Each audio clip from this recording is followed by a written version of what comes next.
What really happened with your host, Mike Rivero. The history the government hopes you never learn. Here is your host, Michael Rivero. And aloha, America. Welcome to our show today. It is Friday, June 2nd, 2017. Thank goodness it's Friday. Thank goodness it's Friday. Thank goodness it's Friday. We have a lot of stuff to talk about today. The phone lines are open, 800-313-9443. Sam is in our control room today, picking up the phone, answering your calls, and putting you on the air with your comments and questions here. Couple of quick program notes. Of course, in our third hour today, the lovely Lady Claire will be joining us again with her unique perspective on the world. Next Monday, Gilad Atzmon is going to be our third hour guest, talking about his recent concert tour, his lecture tour, his attack at the hands of Antifa, and of course, we're going to be talking about his book here, which I keep misplacing. There it is, Being in Time, which is now available for sale. It's a very, very good read. It's a very excellent book here. I'm still not quite all the way through it, but I am working on it here. And then, of course, Thursday, Phil Turney and Dave Gahary will be on our show talking, of course, about the attack on the USS Liberty, the subsequent cover-up, the failure of the cover-up, and the political embarrassment that it's causing as more and more people find out the truth behind the government-approved lies here. Now, as you know, they're still making a big stink over Donald Trump pulling us out of the Paris Climate Accord, and everybody's out there saying, oh, how could he do this? And CNN literally had a chart up on the screen of their report about all the horrible things that are going to happen because we pulled out of the Climate Accord. There are going to be mass extinctions and droughts and flooding from New York City to Shanghai. Countries are going to disappear completely under the waves like Atlantis did, and just ramping up the hysteria to ridiculous levels. People are going to look at that and say, oh, come on. This is utterly, utterly ridiculous. They've even upped the ramp. You've probably seen over on my ClimateGate page, I have a separate page of all the things that have been blamed on global warming. And the latest edition there is a new report that says global warming is causing increased nightmares and loss of sleep in the human race. I mean, they're just... We're running out of sharks for these people to jump over here. Obviously, out in Hollywood, the liberals, especially those who have lent their name and their fame to the global warming hoax, they're having kittens out there over Trump's withdrawal from the Paris climate deal. They're just totally upset. People like Elon Musk are saying, "Oh no, we know humans are warming the earth," and Donald Trump offered to renegotiate the Paris Agreement, and you've got Germany and France are out there saying, absolutely not, it's our way or the highway, and Donald Trump is saying, okay, it's the highway here. And there's already a little bit of a pushback there. Nigel Farage is out there berating Jean-Claude Juncker and Barack Obama for their criticism of Trump, saying, it is called democracy, where people are allowed to decide where they want to go in the future. Of course, the liberal agenda is we know what's best for everybody else, which is why they keep making such horrific mistakes time after time after time. But you need to understand why there is such a tizzy over the climate accord, because remember I've mentioned before, the push for a global government rests on three pillars. One is a global pandemic requiring surrendering our national sovereignty to a global health authority. They tried that back in 2009 with the when pigs fly flu, which turned out to be less serious than the ordinary seasonal flu. And global warming was the second pillar, that the Earth is under threat from humans and nations must surrender their sovereignty to a global environmental authority who will tell us what products we can manufacture, what food we can grow, how we can heat our homes, and how big those homes ought to be. And so now that one is under threat. And, of course, the last pillar is going to be a global economic crisis requiring surrendering our sovereignty to a global economic authority, which basically means a global private central bank. That one is also in trouble because most people in nations that are in serious economic trouble know that private central banking is the cause of that. And a bigger version of the same thing is not actually going to correct anything. So that's why the globalists are in such a snit over this. Their whole dreams of a global government, it's starting to come apart here. And that global warming issue in the Paris Treaty, that was a big part of it. Now, Rand Paul is out there saying that, frankly, he couldn't imagine a worse thing than the Paris Climate Agreement for American workers. And Trump isn't going to sign crazy agreements that don't have our best interests at heart. And by the way, I just got an email from Trump Pence basically saying that's what this is really all about. The Paris Climate Accord was not what was best for the American worker. I mean, Trump's trying to put us back on a level playing field where we don't have these treaties saying that, well, because the U.S. is contributing X to global warming, that we have to allow our jobs to go to other countries. And it's important to remember in all of this caterwauling and wailing and gnashing of teeth and wearing of sackcloth and pouring of ashes all over the head, the Senate never actually ratified the Paris Agreement in the first place. It really did not have the force of law. Now, Vladimir Putin has weighed in on this with classic Russian sense of humor, because he's actually saying that Trump pulling out of the Paris Agreement is actually a good thing, because from now on, any bad weather encountered around the globe will now be blamed on American imperialism. You have to just love this guy's sense of humor. And he finished up the speech by saying in English, "Don't worry, be happy." I think Bobby McFerrin's going to be very happy about that. We're going to do a quick shout-out to our on-air affiliates just now rejoining our network. We're talking about the fallout from Trump's pulling out of the Paris Climate Accord. So, of course, it was time to repost the article I wrote on this whole issue some years ago, ClimateGate, A Crime Against Humanity. And it talks about all of the fraud that was uncovered in all of this, screaming about global warming, and back in 2000 they were saying snowfalls were going to be a thing of the past. And it reminded me, when I was thinking about all of this, back in 1841, there was a book that was published called Extraordinary Popular Delusions and the Madness of Crowds. And it was a very early study of how people can fall victim to mass delusions, often with catastrophic results. And it included examples such as tulip mania and the witch hysteria. And I think if that book were to be updated today, I think that the popular myth of human-caused global warming and the economic profiteering by its promoters would be included, because it is a mass delusion, and a lot of people believe it to be true because they haven't really looked at it. But Trump was correct to pull out of the Paris Climate Accord. It was an unworkable solution to a problem that didn't exist in the first place. We're going to go ahead and take a phone call from Steve in California. Aloha, welcome to the show. What's on your mind? Well, I got an email today, an article emailed to me. It was interesting that, I guess in Alabama, they must be really hurting. They're now asking kids who cut grass to apply for permits at $110 for cutting grass. So those kids that are making a little bit of summer money and keeping out of trouble cutting grass and doing chores now have to actually pay for a permit to do so. So I guess next up would be the lemonade stands, and I guess they're already doing that. They're already doing that. They're shutting down kids' lemonade stands if they don't have a local permit from the government. I mean, the whole point of kids having things like lemonade stands or mowing lawns is to instill in them a work ethic, that if you go out and you do work and you do a job, you will get money that you can spend on yourself. And instead, they're being told, well, you can go out and work, but the government's going to take your money right off the top. And that's going to disincentivize kids from going on out and learning that good work ethic. They're just going to say, why should I bother? I'm going to be out there sweating, pushing a lawnmower, and I realize today's lawnmowers are powered. They weren't when I was cutting people's lawns for lunch money. But they're going to say, why should I bother? And they're going to sit at home, and they're going to basically tune into their digital media, or even worse, they're going to go out and get involved in street gangs. And right.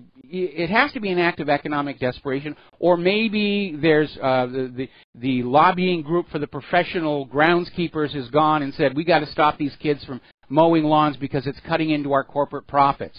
And we know that in some of the cases of the lemonade stands being banned, it was pressure from restaurants and places that sell drinks saying, no, you can't let them sell lemonade. It's cutting into our profits, and we're paying taxes, and they're not, and it's not fair, blah, blah, blah, blah, blah. But it's not like lemonade stands and mowing lawns in summer by kids represents a significant chunk of the gross domestic product It's really more of a learning exercise. It's encouraging the development of a good work ethic. And you take that away, and the long-term consequences for our economy are going to vastly outweigh any immediate economic benefit to these local governments. Well, I totally agree. It is establishing a work ethic, and I remember doing it as a kid, cutting grass and shoveling snow in the winter and trimming hedges, and it was great, you know, a little bit of independence, and you made some money, and it was a good thing. But I can also see them now coming after the garage sales and seeing what your total take was on your weekend garage sale and saying we want a cut of that now. I mean, they are very desperate to be coming at you this way. They actually considered that here in Hawaii a few years ago, and the proposal failed over the issue of enforceability. In that, because there were so many garage sales going on, the cost of hiring monitors to go on out and go through Craigslist and look for all the ads for yard sales was going to exceed any expected revenue gain, plus the fact that a lot of yard sales are just local. They put up a sign in front of their house for people who are driving around looking for yard sales, and so it fell apart because of an enforcement issue. Right. Well, it's just an act of desperation. I just hope this thing's shut down pretty fast because, like you said, it is establishing work ethic, and these kids, it's a good thing, and I did it, and it's a good thing. So I kind of hope they shut this thing down and point out the hypocrisy and the craziness of the insanity of this stupid new law to ask for a permit for a kid to cut grass. I think it's crazy. It is. It's absolutely crazy. It's absolutely crazy. I mean, what are they going to do? Start? Kids have a news route. They're delivering newspapers. They're going to shut them down so that some professional corporation with trucks and everything can take over. Actually, in our neighborhood, they actually have a real newsstand right across the street from us, bolted to the sidewalk. Not that the newspapers are doing all that well right now, but you cannot tax a society into prosperity. You can only tax it into ruin, and that's what they're doing. This is not only cheating these kids out of the benefits of the labor. It's going to undermine the development of a healthy work ethic, and that we're going to have long-term economic consequences because of it. People are just going to sit back and say, "I'm just going to go on food stamps." I mean, what's the point of going on out and working if the government's just going to take it all away from you anyway?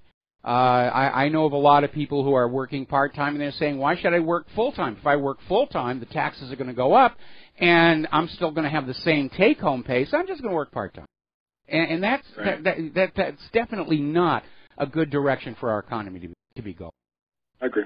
Hey, thanks, Mike. That's it. All right, thanks an awful lot. We're going to let you go. Now, getting on back to the climate agreement, story coming out of Investment Watch blog basically pointing out that it was never a fair agreement. It was a scam for global redistribution of wealth from the modern industrialized nations who are making the products and growing the agricultural produce and shifting it onto the other nations. And it was very unbound. It was socialism. It was socialism masking as environmentalism. And of course, we're seeing all these excuses come on back about, well, why we should, yes, the Paris Accord is flawed, it's not perfect, but we should stay with it anyway because it's all about the science. Now, we already know that is simply not true. The science does not actually support the claim that human activity is warming the planet. Earlier in the week, we reported on how NASA's satellite data, they put up satellites back in 1979 to monitor the polar ice caps. They have not shrunk at all. In fact, for the last few years, they've been above the average. So the science does not support it. Earth's climate is dominated by solar energy and the changing shape of the Earth's orbit. And so when the science falls apart, they say, well, we should stay in the Paris Accord because it's symbolic anyway. No, it isn't. It's economic. It's economic. It's about looting the countries that are productive and sending the money to countries that aren't as productive. And it'll all wind up going to the pockets of the bankers anyway because those other nations are so hideously in debt. We've heard the argument that getting out of the Paris Climate Accord violates international norms. Like there's already some kind of a global government that we are defiant of by pulling out of that accord. And, of course, the other one coming from the liberals, it's a sin against planet Earth. It's a sin against our planet to pull out of the climate accord. Another one is saying we need to stay in to prove America's leadership. Well, America's actually showing leadership. Donald Trump is showing leadership. He's kept this particular campaign promise, and he's showing some leadership. We know the human-caused global warming agenda was politics and economics and not science, and Trump is showing leadership, saying it's time to get out of this nonsense. Even the Vatican weighed in on this, saying that the U.S. exit from the Paris climate deal is a slap in the face, which is an odd comment from an institution that teaches the universe was created in just 6 days, 6,000 years ago. Scott Adams has weighed in on this, and basically saying that, did you notice that the stock market actually went up when Trump made the announcement he was pulling out of the Paris climate deal? So if CNN is saying this is now the end of the world and we're all going to die horrible deaths, and then all of a sudden the investors seem to be more confident because the investors knew about the economic dimensions of the Paris Climate Accord, how it was literally going to be sucking wealth out of this country. Well, now that's not going to happen. That makes investing look a little more positive right now. And by the way, for those of you still clinging desperately to the dogma of snowfalls are now a thing of the past, Killington, Vermont's ski resort, which I used to ski at when I was a kid, had a free day of skiing yesterday. And if you showed up, you could ski for free all day long. They even had free T-shirts, commemorative T-shirts, skiing in June for the first 250 people who showed up. Now, as I said before, the big issue here is that human-caused global warming, or the rebranded human-caused climate change, like there's nothing else changing climate, was a major pillar on which the platform for the push for global government was resting. And now, along with the failed attempt to create a global pandemic back in 2009, they're in serious trouble. And so now we're seeing the globalists hitting the panic button.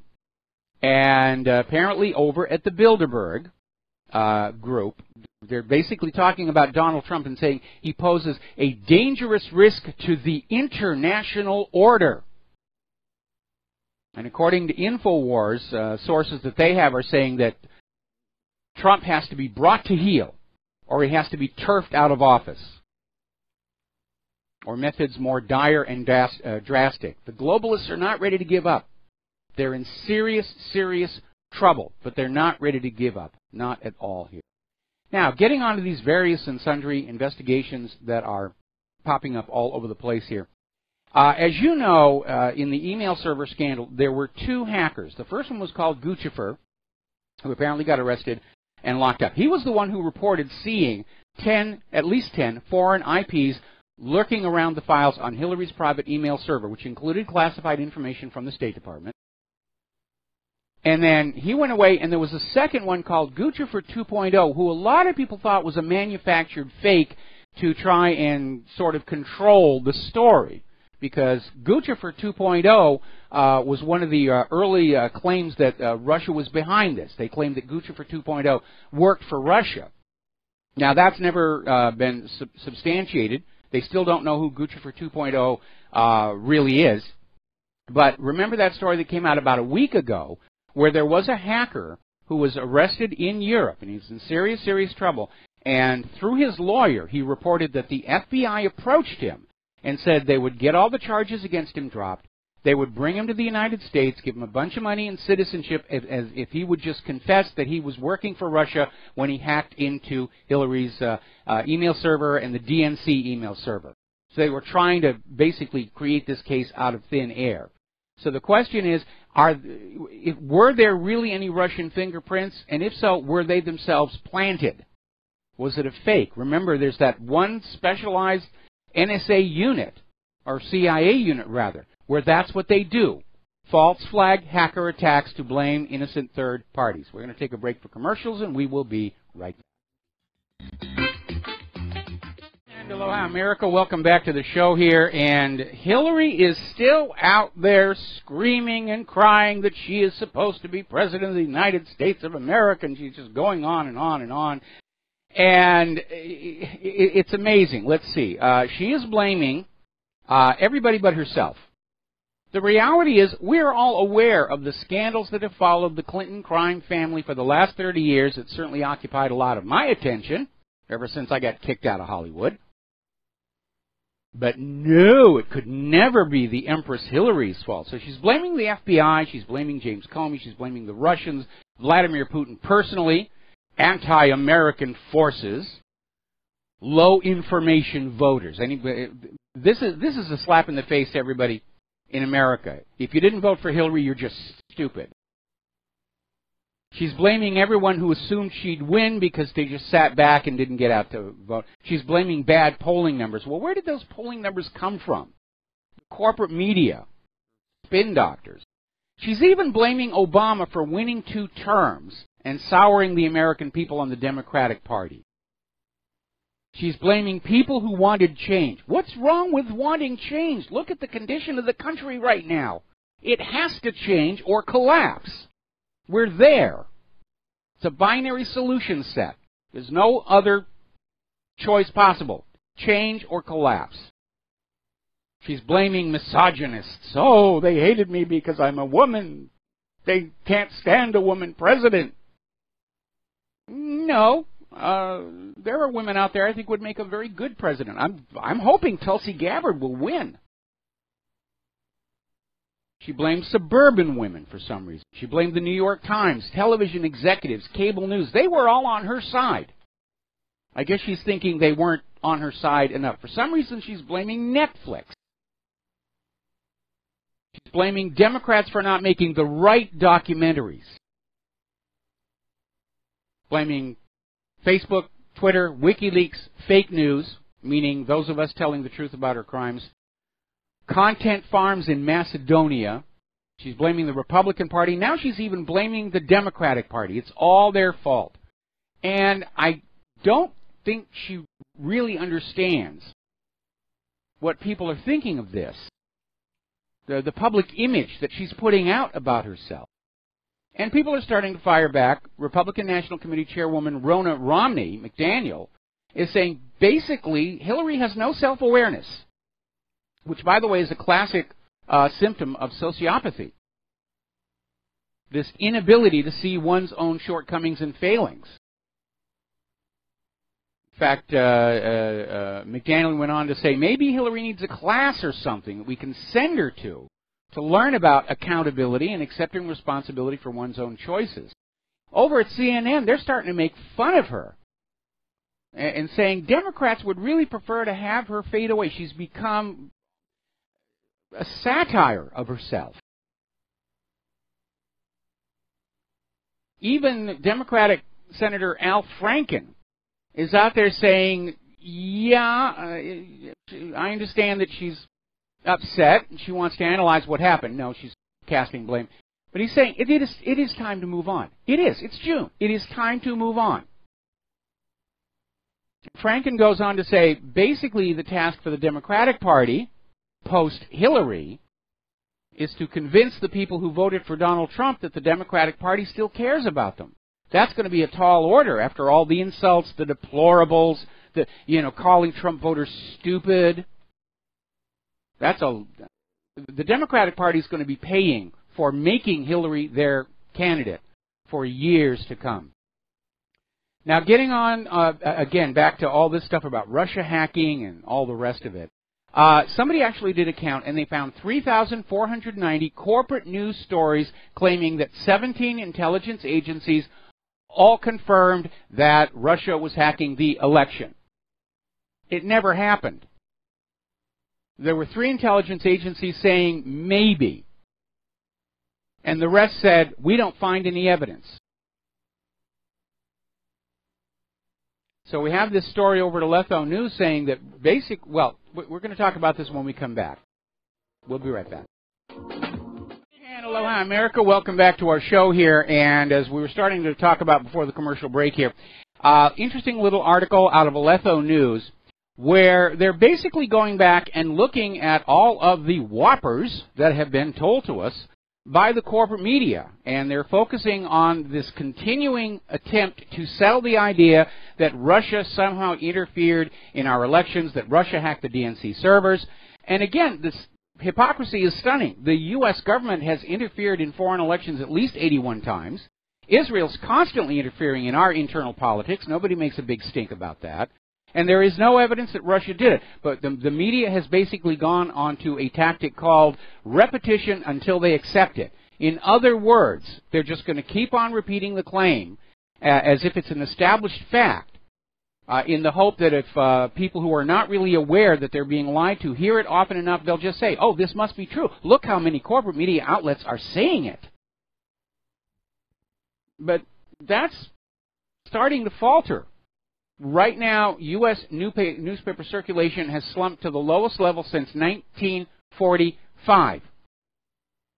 And it's a telling indicator. Now, the newspapers are trying to say, well, we're giving up the paper circulation, and it's all going to digital. But it turns out their gains in digital are marginal at best and not enough to compensate for the loss in newspaper circulation. In other words, they are losing readership because nobody wants to be lied to. And certainly they don't want to have to pay to be lied to. That's insulting. All right, we're going to take a phone call here. Kyle in Pennsylvania, aloha. Welcome to the show. What's on your mind? Hey, Mike. Just before I get to my main point, the newspaper thing that you were saying, I think the way they measure like the effectiveness of newspapers is how many are sold per 100 people. And in 1987, the New York Times sold 104 papers for every 100 people in the country. Now, today, I think it's down to they sell 3 papers for every 100 people in the country. Yes. Their circulation has gone down to a minimum. But going back to my main point, you were speaking about Hillary Clinton and her excuse tour. There's a website, I think it's called a Blaxo or a Laxo, that is reporting inside sources close to Hillary that she is a, quote, seething ball of rage. Won't speak to close friends, won't speak to family, hasn't spoken really to Chelsea or Bill since the election, and that this is something that she cannot get past, something she cannot get over. Well, boy, thank goodness we didn't let her get her hands on those keys to the nuclear weapons is all I can say. Yeah, I'm looking at this. It's obvious that she's not going to get the White House. Even if Trump is removed from office, Mike Pence becomes the president. And I asked the question earlier in the week, has she actually, lost her sanity? And maybe it happened a long time ago and they covered it up. We could be seeing the madness of Queen Hillary on display right in front of us. Because it really doesn't make sense the way she's behaving right now. You don't see that there's really a goal that she can achieve. And we know that her health is questionable. And she may be just dealing with the rage of not having enough resources to steal the White House and knowing that she's not going to be around long enough to have another try at it. Well, and she cannot admit the fact that she was a poor candidate and she didn't have a platform. You ask anybody, name one policy that Hillary Clinton ran on. They can't do it. I can't think of a policy that she was running on. No, she was running on a personality cult. She was running on, the fact that she was a woman and that she was for the minorities and she was going to deal with racism. And no, she didn't really have any kind of actual policies that were going to do anything to improve the economy. And she was certainly fully on board with the war agenda. Frankly, the way that she kept playing that woman card over and over and over again actually turned a lot of female voters off, which is why Hillary is now blaming those gosh darn suburban women for denying her rightful due to the White House. But I'm really starting to think that maybe Hillary has cracked under all this pressure, and heaven knows what prescription medication she's on for her various conditions. That could be affecting her mind as well. Well, and there was when she attacked the DNC for her loss, one of the DNC insiders, researchers, had a great line. His tweet was, Hillary Clinton's campaign slogan should have been, vote for me, it's my turn. That was basically her attitude. It was her attitude, and a lot of people were suggesting that as her campaign slogan all during last year's campaign, was just this idea that somehow she had a right to the Oval Office, that she deserved it, and she had this unshakable sense of entitlement. And basically, the election last November was her ice bucket challenge, and she's not reacting to it very well. she's lost twice to first-time presidential candidates. That tells you just how poor of a candidate she really is. The DNC has any brains whatsoever. They will get off of this Russia stuff, and they will start focusing on a message, policy, and decent candidates. That's what Al Franken was saying. It's time to move on from all this stuff because they're looking at elections next year, and they don't want to carry the Hillary stain into the midterms next year, let alone 2020. So again, it's like they were saying, a lot of Democrats, they want Hillary to just go away. They're tired of carrying her water for her. I mean, I would completely agree with them, but the other side of that coin is, what significant Democratic candidate out there can you think of now? Tulsi Gabbard. One I can think of is, well, I mean, in our world, absolutely, yes, but I'm talking in the mainstream sort of vernacular. Cory Booker? Bernie could come back for another shot. Bernie could come back. In fact, I think that's socialism.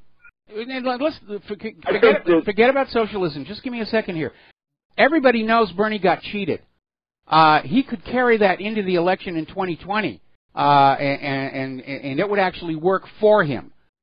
Because the Democrats would say, we need to support Bernie because he got cheated last time, and this is the rank and file telling the DNC, we're going to pick our own candidate this time. I think Bernie ought to seriously be... the fact that Bernie... Please stop cutting me off. Please stop cutting me off. Okay, I think Bernie ought to seriously be taking a look at 2020, and if not Bernie, again, Tulsi Gabbard. She seems to have more integrity than any other 100 politicians in Washington, D.C. blended together. So the fact a lot of Bernie supporters, I know for a fact, are very upset that he allowed the DNC to shaft him in the message that they did. And they felt as though they put a lot out for him, donations, support, work. Kyle, you don't know what pressure was put on Bernie not to kick up a fuss. When you're dealing with the Clintons, people who go up against the Clintons die horrible deaths. And we know there was at least one indication that somebody actually beat Bernie Sanders up. He was at one of these rallies. He had bruises on his face. They tried to put makeup over it, but you couldn't see it. They could have threatened his family. Okay, until we know why Bernie didn't push back, I don't think we should judge what he did. He may have been threatened, may have been bought off. He did buy that very, very nice house immediately after losing the nomination to Hillary Clinton. But we're missing important pieces of the story, and we shouldn't jump to a conclusion about Bernie Sanders and why he did what he did until we have all the available facts. Yeah, but until he comes down and says something, until he makes a statement and say, yes, the Clintons, the DNC, they told me don't make a deal out of this, until then, the optics are he rolled over, he took it. That's an extreme sign of weakness. You see, I'm not going to make that assumption because we don't have all the facts. And the facts we do have show that the Clintons can bring tremendous amounts of pressure to bear on people they don't like. And we know that's happened to everybody on the dead bodies list. Claire and I certainly felt that all those years ago. And if you have the Clintons saying, we're going to do bad things to you if you don't go along with us, you realize that's a very real threat. You have to take it seriously. Yeah. Well, at the end of the day, I see very well knowing that Clinton is in a misery of her own creation, and it couldn't happen to a better person. Yeah, there's that aspect of it. I think it's also probably a very good thing. If we see Hillary self-destruct in full public view, it is going to serve as additional validation that we in the independent media were right to be concerned about her state of mind, and that the corporate media was trying to cover up for somebody who would have been extraordinarily dangerous had they gotten the keys to the nuclear weapons. And to go back to the DNC truth again, one of them said, we didn't tell Hillary Clinton to hide her illness. We didn't tell Hillary Clinton not to go to Wisconsin. We didn't tell Hillary Clinton that she had it locked up. Apparently she was completely rogue and just decided to run the campaign the way she wanted to run it and not the way that would be an effective way to. Well, Hillary Clinton ran Hillary Clinton's campaign the way Hillary Clinton ran Bill Clinton's campaign. And it did work back there in the 1990s, but it's out of date with the growing public awareness of the Clinton crimes. And see, that's one of the wonderful things about the age of the Internet and the independent media. Politicians cannot outlast their scandals. The scandals will follow them forever. That's why the Bilderbergers are over there right now trying to figure out some way they can stop this, because they all have scandals in their background that they don't want to have made public. And it's the same reason why the Bilderbergers are now forced to release their agenda. And while they can't just say, you people are crazy, thinking that the elite are meeting in secret, the Internet... Kyle, I think it's a safe assumption that whatever public agenda is released by the Bilderbergers is probably far from complete and possibly wholly inaccurate.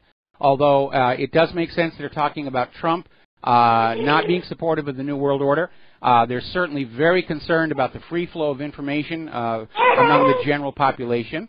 And how old is that small person I hear in the background? She is 11 months.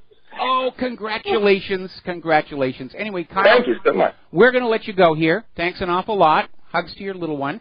And before we take this next phone call, here's a story that's really kind of interesting. Apparently, it turns out, the National Security Agency has a copy of a tape of the meeting between Bill Clinton and Loretta Lynch on the tarmac at that airport.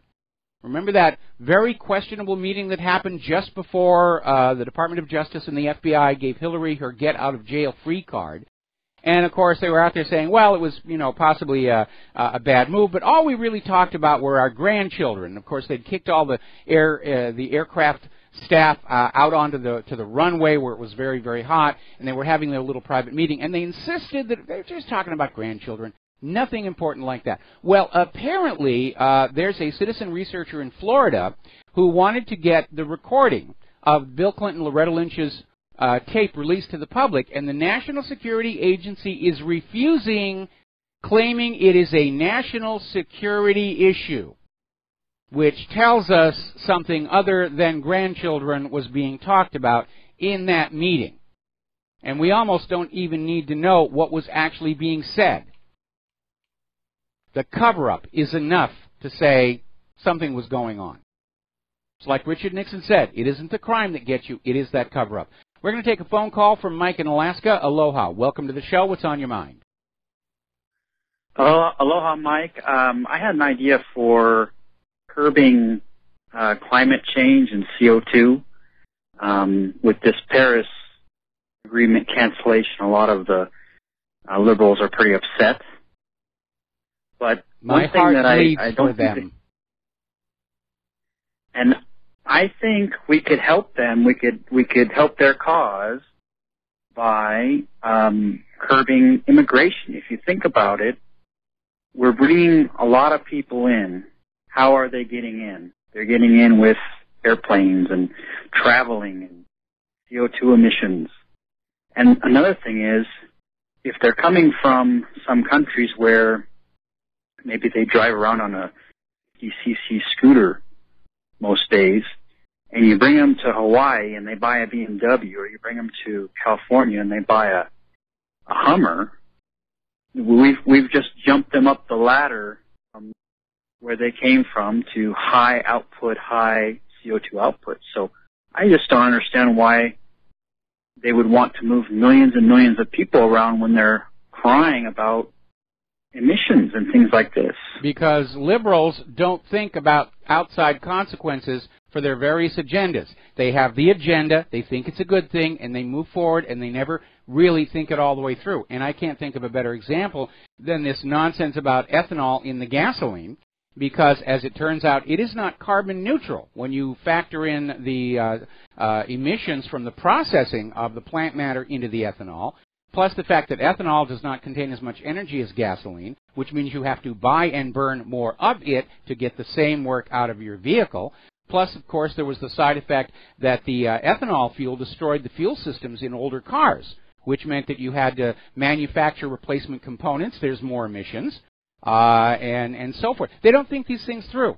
They have this list of things that they believe in, and they don't really say, how do these work together, or do they in fact contradict each other? And that's exactly what's going on. The reality is that contrary to the Environmental Protection Agency's proclamation, carbon dioxide is not a pollutant. It is an absolutely necessary component of the cycle of life on Earth. And as atmospheric carbon dioxide goes up, plants will grow faster, taller, bear more produce. Commercial greenhouses artificially increase the CO2 inside in order to get the plants to grow a lot faster.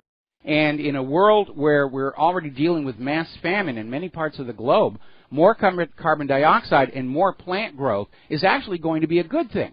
But nobody thinks about this. It's, oh, we can use carbon dioxide to get carbon taxes out of the suckers, and that's all we need to think about right now. Well, we would be in so much trouble if we didn't have carbon dioxide. I mean, we would be extinct. We would be extinct. I'll just say this and let you go. Up here, we have all the coal, all the oil. We're not Saudi kings. We've got it. We're ready. We're going to do this with the energy. So I hope Trump can make it happen. Thank you. All right. Well, thank you very much. One of these days, I'd love to get up to Alaska for a visit, especially during the aurora season. I've only ever seen one aurora from a tremendous distance away. I'd really like to get that. All right. We're coming up here on a commercial break. When we come on back, more about Hillary Clinton and more information about mishandling of classified information and pay for play. We'll be right back. And aloha, America. Welcome back to the show here. Now, the latest Freedom of Information Act lawsuit by Judicial Watch has uncovered 115 new email exchanges in which they have found that Hillary Clinton, in her position as Secretary of State, sent classified information to Clinton Foundation employees. Now, this is not something that's going to happen by accident. Hillary Clinton knew those Clinton Foundation employees were not working for the State Department, did not have the necessary security clearances to be looking at this information, and the Clinton Foundation computers had not been certified as secure in order to have classified information on them. So this was an act of commission.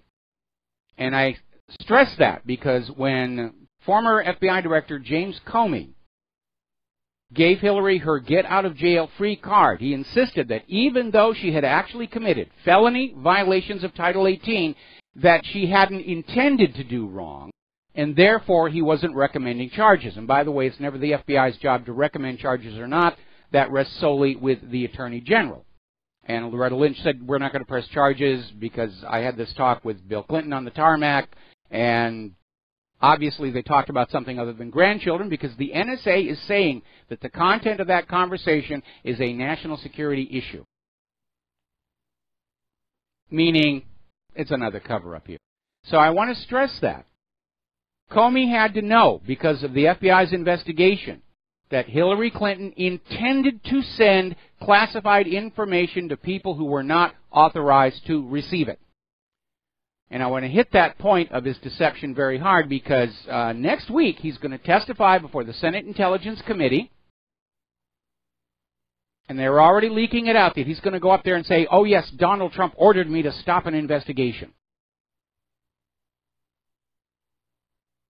Now, there's the issue of whether the White House would use executive privilege to stop Comey from testifying. They're setting Donald Trump up for a trap here.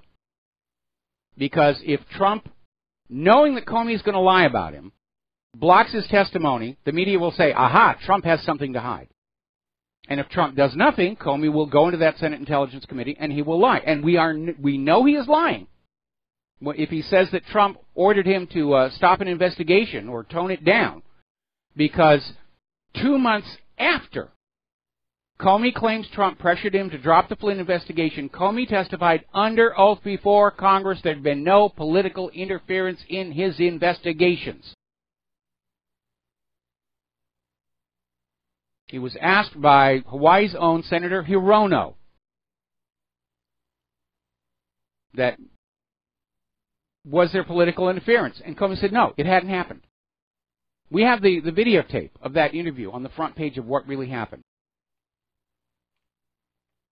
So, he either perjured himself in front of the Congressional Committee, or he's going to be lying next week. We're going to take a break for station identification. We'll be right back. Aloha, America. Welcome back to our show. Hour number 2. The phone lines are still open. 800-313-9443. Sam is still hovering his hand over that telephone, ready to swoop on down, put you on the air with your comments. There is now a new surprise suspect in the Obama spy scandal. It's becoming more and more obvious that, yes, Barack Obama was using the instruments of the U.S. surveillance state to spy on Donald Trump's campaign. And apparently a new suspect has come on up that's a bit of a surprise. Former U.S. Ambassador to the United Nations, Samantha Power. And the House Intelligence Committee is issuing her a subpoena because apparently some of these unmasking requests were made by Samantha Power. And the question immediately is, why would the ambassador to the United Nations be seeking information on Trump officials? There is something definitely going on there. All right, we're going to take a phone call. Tom in Florida, aloha. Welcome to the show. What's on your mind? Yeah, good afternoon, Michael. Yeah, first off, the Daily News is saying Trump's got an article out saying Trump too world drop dead. They're making a big deal about this climate thing with Paris. You know how it is. It's absurd what these leftists are doing. But, Michael, the real thing that's really got me perplexed is this Kathy Griffith, what she's doing now, getting a lawyer trying to spin this thing so she can probably get some kind of sympathy. And who knows, all these lefties are going to come out and give her millions of dollars. This has all been by design, and they're all a bunch of swine. But, you know, Michael, what's going on is it's unbelievable here with the Griffith, and then you got, like you're talking about, Secretary Obama bought an $8 million home. He's got a wall that he spent, like, $300,000 on a wall that he's completed a wall around the house. Yes, 10 foot tall. And then, 10-foot tall wall. And I just realized something, Michael. I heard that the United States taxpayers paid $1.8 billion for the wall he built in Israel out of the United States taxpayer money. Is that true? Something like that. That we, the American taxpayers, pay for Israel to have a wall around its country. Yeah, but we're not allowed to have one here because it's racist to not let whoever come on into the country. Okay, and another fact is 2% of the Jews who make up this country control 90% of Hollywood. The movie industry. Yeah, and the porno industry. They're all run by Zionists. Okay. But the point of the matter is that they're attacking Trump, left it unrelenting. It's all relentless, and he's still winning. And I'm going to tell you another thing, Michael. He's going to get reelected again. He may. If he continues to grow more spine, yes, he has a chance to be reelected in 2020. And but what's really interesting, again, you need to understand that behind all of this stuff is a push for global socialism. And even Margaret Thatcher came on out and said that was the whole point of the global warming scare, to bring about global socialism, and the Paris Accord was the device to implement it, to strip wealth from the wealthier countries and share it with the poorer countries, who would then immediately have to turn it over to the bankers because of all the debt. But let's remember what happened to the Soviet Union. Its collapse proved socialism doesn't really work, because under socialism, people are not incentivized to excel. They know they're going to get the same money no matter what they do, so unless they're driven by artistic instinct or just a burning desire to do well in science, most of the Soviets just went to their job, did the minimum required, and then they went on home. And socialism did not work. And so you've got to have a system where people are allowed to improve their own life through their own labor. And that was what capitalism was originally supposed to be. Now, unfortunately, with all this nonsense about permits to mow lawns and permits for lemonade stands, we're giving kids the exact opposite message. It doesn't matter how hard you work, your life will be exactly what the government and the globalists decide it's going to be. Well, Michael, look at Venezuela. You need a wheelbarrow full of money just to buy a loaf of bread in Venezuela. That's socialist communist. Look at Venezuela. Look at Cuba. I mean, who's kidding who here? Like I said, you've got the Zionists. They're not 2% of the population, and they're controlling the human controls the media, controls the mind. And that's exactly what's going on here. Not to the extent not to the extent they used to. That's the whole point of the internet and the independent media. All of these corporate media outlets, they're losing readership, they're losing viewers. People are coming on over to the independent media because people ultimately want the truth, and that's why they're here. And so that old model is fading. Anyway, Tom, the phone lines are loading up here, and we're going to let you go and switch over to Joe in Tennessee. Aloha, Joe. Welcome to the show. What's on your mind? Hey, Michael. Well, first I just wanted to say that the Trump's getting out of the Paris deal, that really goes a long way, in my view, to tell me that Trump is for real and that he's really going to fight the New World Order crowd. And I'm really happy about that. If he would have surrendered there, I would have really started to wonder if the fix wasn't in. Well, this tells me that Trump is who he said he was. I mean, there's no doubt about it. And the war is on. The New World Order guys are going to be gunning for him now, no doubt. No question about that. It's not really an either-or situation. I mean, Trump's first few months in office have been very disappointing, but it does look like he's starting to stand up and turn back into the Donald Trump who campaigned last year. We're hearing that Kushner may be on his way out because apparently Kushner did some things that were very inappropriate. We're hearing Steve O'Bannon may be getting back on in. And yet, all of a sudden, Donald Trump is back to pushing for the things he promised the American people. Immigration control, that's starting to work.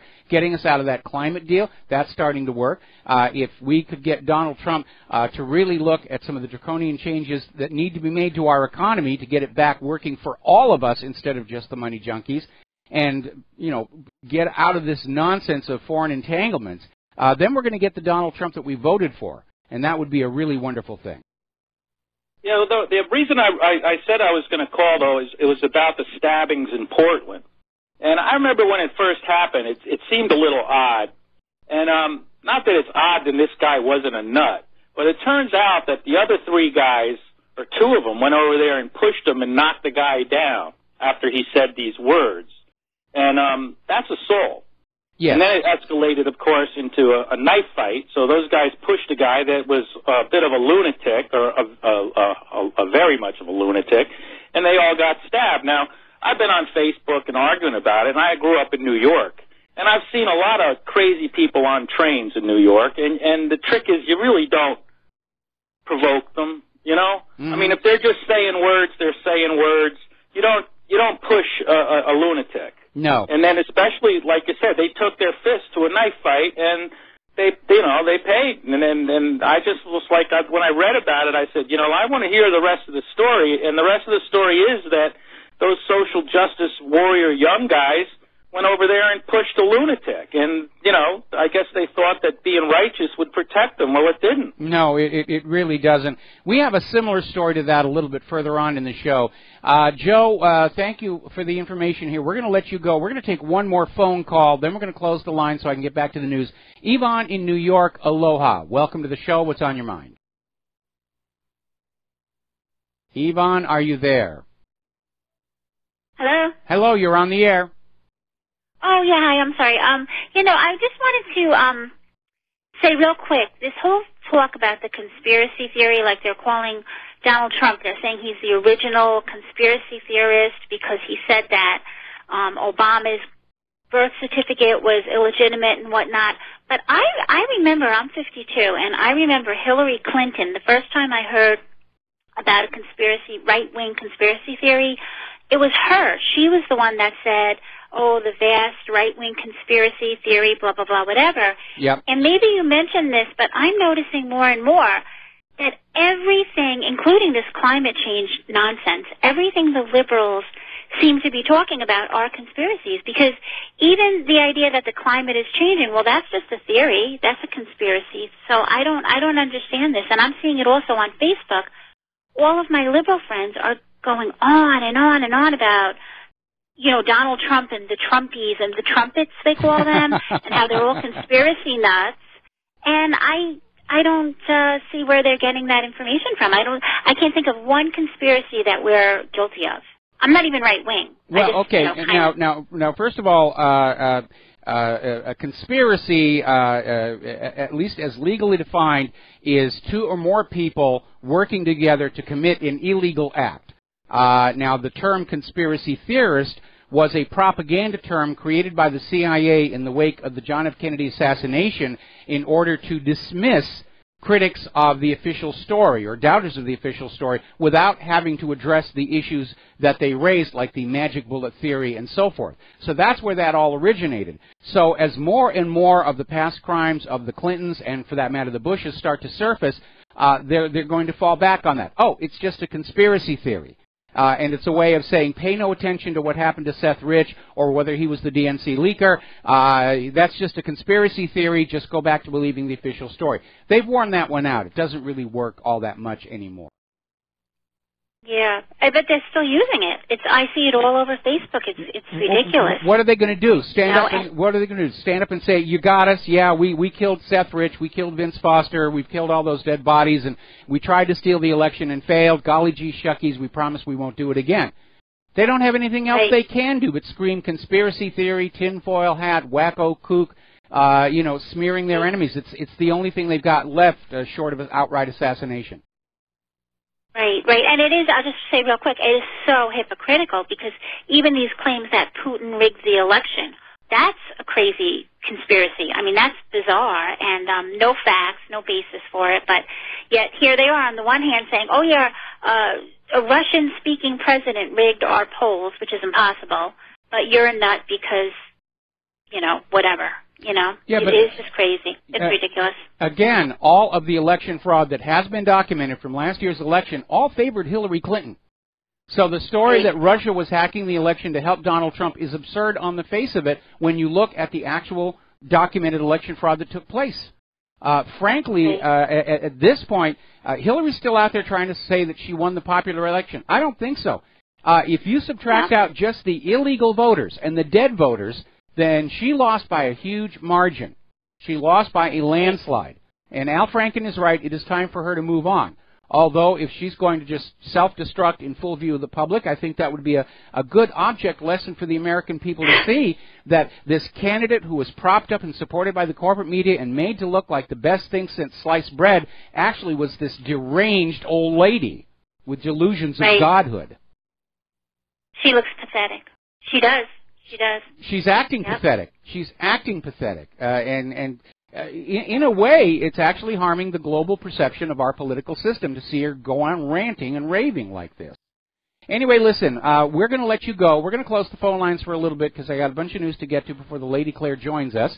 We're going to do a shout-out now to our on-air affiliates who are just now rejoining the network.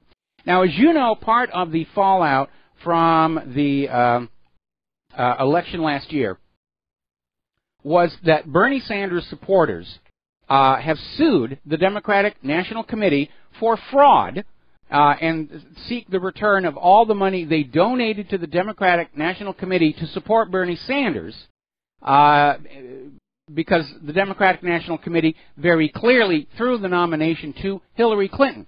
And so down in Florida where they're having this lawsuit, you wouldn't believe some of the things they're saying. They're trying to get the court to dismiss this lawsuit and say it's absolutely ridiculous. And among other things that they're saying is that the Bernie Sanders supporters should have understood that the Democratic National Committee had the right to choose Hillary Clinton over the wishes of the primaries. Well, that's ridiculous. If the DNC is going to pick the candidate, why did you even have primaries to begin with? That seems an intention to deceive. We're going to have primaries where you will pick the candidate you want to run for president and, well, just throw out all those ballots and it's going to be Hillary. The lawyers for the DNC are asserting the judge is not even in a position to determine or pass judgment on how the Democratic Party conducts its nominating process. And the Democratic Party is saying it has the authority to favor a candidate without any legal repercussions. Now, the judge came on back and responded. The lawyers were saying this idea of a fair and impartial primary, it's kind of sort of an internal guideline and nothing more. And the judge came on back and said it's actually in the Democratic National Committee charter that you will have fair and honest and accurate primaries. So the judge is already indicating that he's not going to go along with the motion to dismiss. Now, the Democrats have actually come on back responding to that, saying that there is no legal definition of impartial. And so the judge can't really say whether the DNC's impartiality clause, it's a political promise. It can't really be guaranteed. I mean, the lawyers are really earning their money.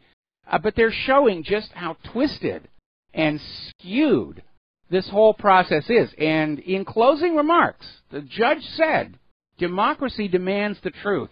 So I don't think the DNC is going to get their dismissal. The Democratic Party, and maybe, yes, they thought Hillary's victory was a foregone conclusion and that they could get away with this, cheating Bernie Sanders, defrauding his donors, and nothing was going to happen because Hillary would be in the White House and they would be safe from prosecution. Well, they're not safe from civil litigation.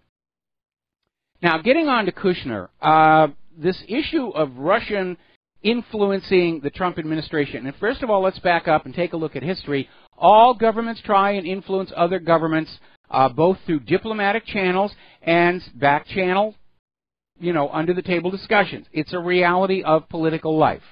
But this idea that somehow it should be a big issue for Russia exerting influence over the Trump administration when Israel is given a free pass for doing it all the time underscores the hypocrisy of this. But it does appear that Jared Kushner may have had some issues going on there, because apparently he is in serious debt from his failed business ventures. We know he had this investment fund that just crashed and lost huge amounts of money, and he's seriously in debt. And now congressional investigators are saying that his huge debt made him vulnerable to Russian influence in the form of promises of funding and financing from one of these sanctioned Russian banks. And so it may be that Kushner was in fact trying to sell influence or sell access to the White House. The big question is, did Trump know about it or approve of it? And I don't think the answer is yes in either case. This looks to be a little side deal that Kushner just did on his own. So we're seeing articles like this one in Target Liberty where now there's a new White House war. It's Bannon versus Kushner. And we are hearing more and more there's going to be another major White House shakeup, and O'Bannon may be coming on back. And that would be a really, really good thing.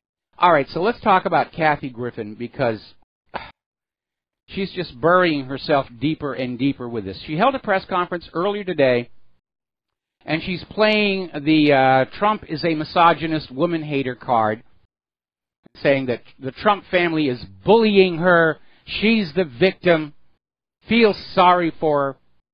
Frankly, I think she's just making herself look worse by trying to play the victimhood card all over again. So she's out there saying Trump is trying to ruin my life after the photo scandal. More whining and whimpering. And finally, this one, let's see. Kathy Griffin plays victim, blames Trump. He broke me. It wouldn't be happening to a guy. So she's playing that woman card. He's only doing it to me because I'm a woman. Now, there is a reality of life.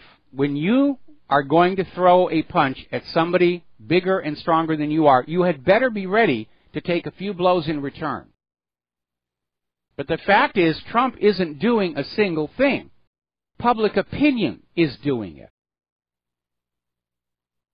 Kathy Griffin went over a line here. She did something very, very disgusting.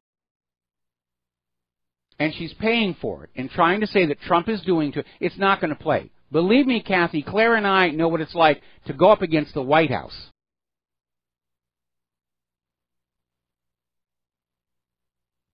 So she did it to herself. And there was that article we talked about earlier in the week about this may be the watershed moment where the American public looks at the liberal snowflakes and says, this is really just too much to take anymore. We got to take a break for commercials. More about Kathy Griffin when we come back from these words from our sponsors. And aloha, America. Welcome back to the show. And I'm actually going to put off my comments about Kathy Griffin until the next hour, because apparently Claire has a few well-chosen words she would like to add to this. So we're going to move on to the war zones here. And basically there is a story in Russia today saying we are in the Cuban Missile Crisis 2.0. And they're pointing out how the U.S. is trying to surround Russia with NATO bases and U.S. missile systems. Now, if you are my age, you probably remember the Cuban Missile Crisis, where we were told all of a sudden Russia was putting nuclear missiles on the island of Cuba with which to threaten the United States of America. Horrible, horrible, horrible, and led to the confrontation. The part that was not told to the American people at the time was that Russia was placing those missiles on Cuba in response to the United States deploying nuclear-capable missiles to Turkey with which to threaten Russia. So it was a little tit for tat, and the situation got really, really intense. But fortunately, both Khrushchev and Kennedy understood that their counterpart did not want to have a nuclear war, and so they got out of that mess. But we're back there again. If you look at the dispositions of U.S. and NATO bases and all these missile systems, it is clearly an attempt to wall off and isolate Russia. And all this talk about, oh, well, we're putting these missiles in Turkey to protect against Iran is nonsense. If you look at a map, that's really not a very good position to protect Europe from Iranian missiles. Same thing with all this talk about North Korea. We've got to have all these missile launchers in South Korea because North Korea is going rogue. No, it's just trying to basically do the same thing. Corral Russia with U.S. ballistic missile interceptors so that when it comes to a nuclear war with Russia, Russia will be deterred or possibly blocked from striking back at the United States of America, which, by the way, is not going to happen because all of our anti-ballistic missile defense systems are based on a predictable ballistic path by the inbound. All the radars, all the interceptors, all of that are assuming that the MIRV reentry vehicle is just coming down through the atmosphere following a nice, predictable parabolic curve. And the latest generation of Russian and Chinese reentry vehicles for nuclear weapons are maneuverable. They will bob and weave. They will dipsy-doodle. Now, as you know, earlier in the week, the U.S. was proclaiming the success of their latest test of an anti-ballistic missile interceptor. But the missile that was fired as the target is an older model missile with a warhead that follows a predictable ballistic path. They're not testing to current real-world conditions. Now, remember, Paul Craig Roberts is out there saying that his sources inside the government are saying they're seriously talking about just an unprovoked first nuclear strike against Russia, and then they're betting the farm that they can bluff Russia from trying to retaliate. I don't think that's going to happen. I don't think that's going to happen at all. Now, apparently the Pentagon is announcing that they're about to just hit Raqqa, which is the self-proclaimed Islamic State capital, and that's going to begin in days. So the war is really going to be going on, and apparently the Pentagon has all of their forces in place. Small arms are being handed out to the Syrian Democratic Forces, which is not part of the Syrian government. It's one of the U.S.-backed rebel groups. And civilians are being warned to get the heck out, otherwise they're going to get caught in the crossfire.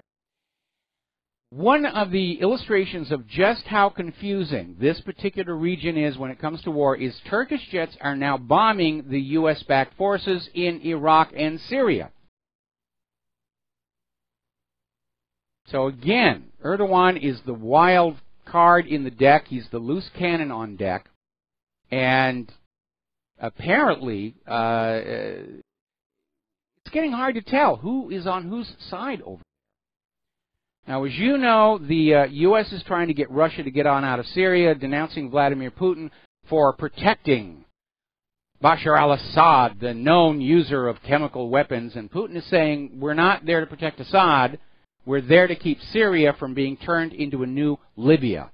And that is a very valid and important distinction to keep in mind. We're going to take another break for commercials here. There's the music. And we'll be right back after these few. Aloha, America. Welcome back to the show. Now, just before the commercial break, we were talking about how Putin has responded to charges that he's protecting the evil Assad by saying, no, what they're trying to do is to prevent Syria from being turned into a new Libya, because things are really bad in Libya. And apparently, Foreign Office Minister Tobias Ellwood has said Britain could have done more to prevent Libya's slide into war and chaos. They're still insisting it was right to intervene against Muammar Gaddafi. Well, from the banker point of view, yeah.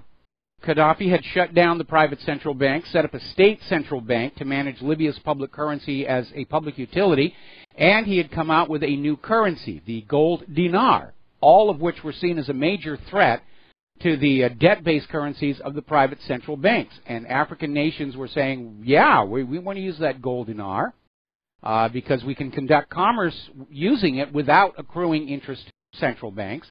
And the final nail in Gaddafi's coffin was when he said that Libya's oil was for sale, but only for the gold dinar. And that was the reason. They went on in and took Gaddafi out, and the Libyan people did not want a new imposed puppet government, and that is what has led to all the bloodshed and chaos over there in Libya. Now, interestingly enough, apparently Gaddafi's supporters are starting to make a political comeback. They're gaining influence in Libya. The Libyan people want to go back to life as it was in Libya under Gaddafi because they very high literacy rate, very low gas prices, free education, free health care. Gaddafi had engineered this amazing aqueduct system. They were turning Libya green. They were taking it back from the desert. He was doing all these wonderful things. But by golly, that doesn't matter. When you annoy those private central bankers, doom and destruction will follow. Now, Qatar, all of a sudden, is now in play in the Middle East. And they are responding to pressure coming from Saudi Arabia by pivoting away more toward Iran.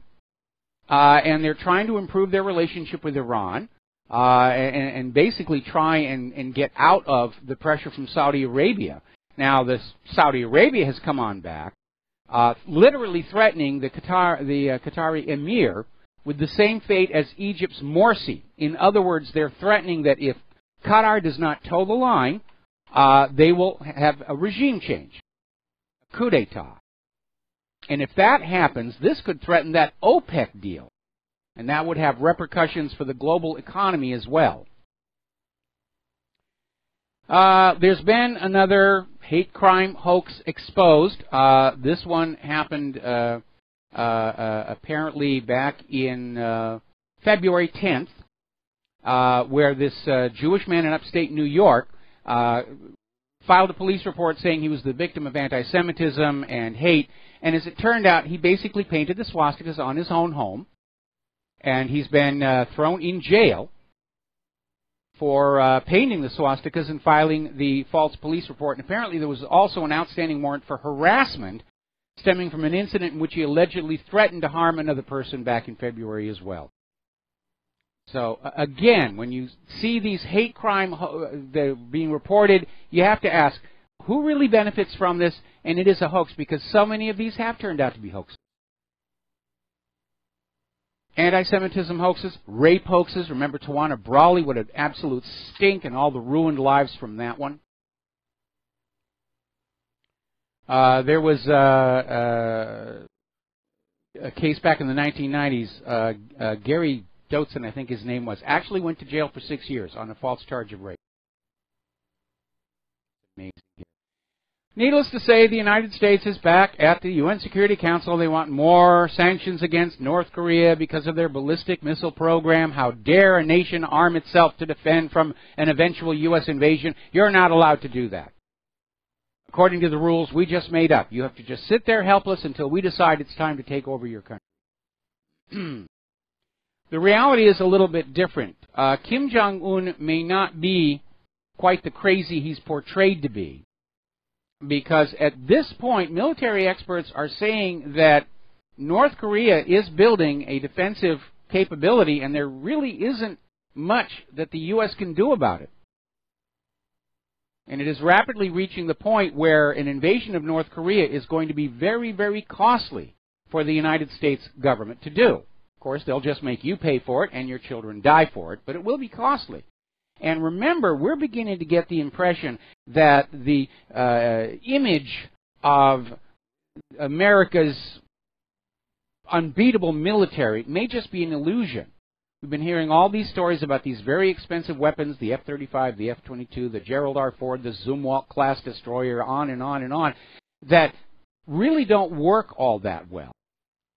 And behind the big celebration of the successful ICBM test earlier this week was a string of repeated failures. So the invincible American military may be more illusion than fact. And one major defeat could be the beginning of the end. That's what happened to the former Soviet Union. When they went into Afghanistan, the impression around the world was the Soviet military was absolutely unbeatable. And when they got kicked out of Afghanistan, that was the beginning of the end. Because all of a sudden, everybody realized the Soviet military was more bark than actual bite, and it started coming apart. And the same could happen here. It's another one of the parallels between the current state of the U.S. federal government and the Soviet Union months before it fell apart. Now then, as you probably heard, there was this horrific terror attack over there in Manila, and it was at this resort here, and ISIS has claimed responsibility, blah, blah, blah, blah, blah, blah, blah, blah, blah. The government of the Philippines is saying that whoever is claiming to be ISIS taking credit for it, they're not buying it, because their investigation at this point is it was not an act of terror at all, but a botched attempt to rob the casino. And apparently around 2 million pounds worth of casino chips were stolen. They've now been recovered as well, but it was just a robbery gone wrong.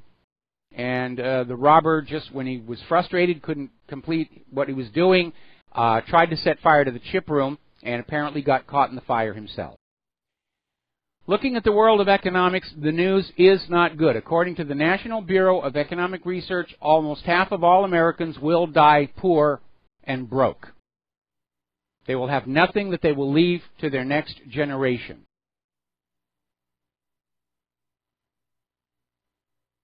Now, as you know, the U.S. government likes to claim that we only have a 4, 5, 6% unemployment rate. And they get that by taking people who have been out of work for over a certain amount of time, unable to find work for weeks, months, even years.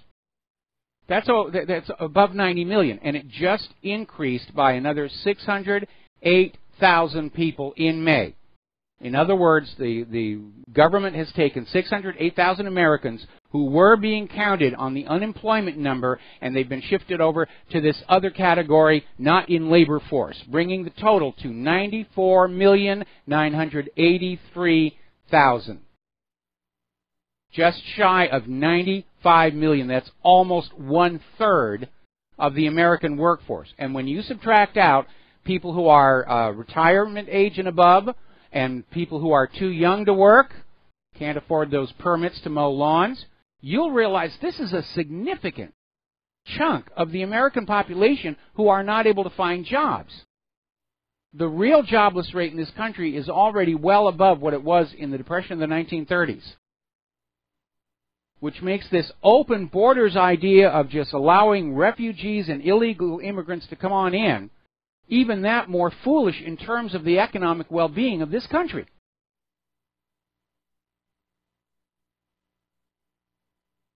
We should not be allowing anybody to come into this country until we have full employment for the American people.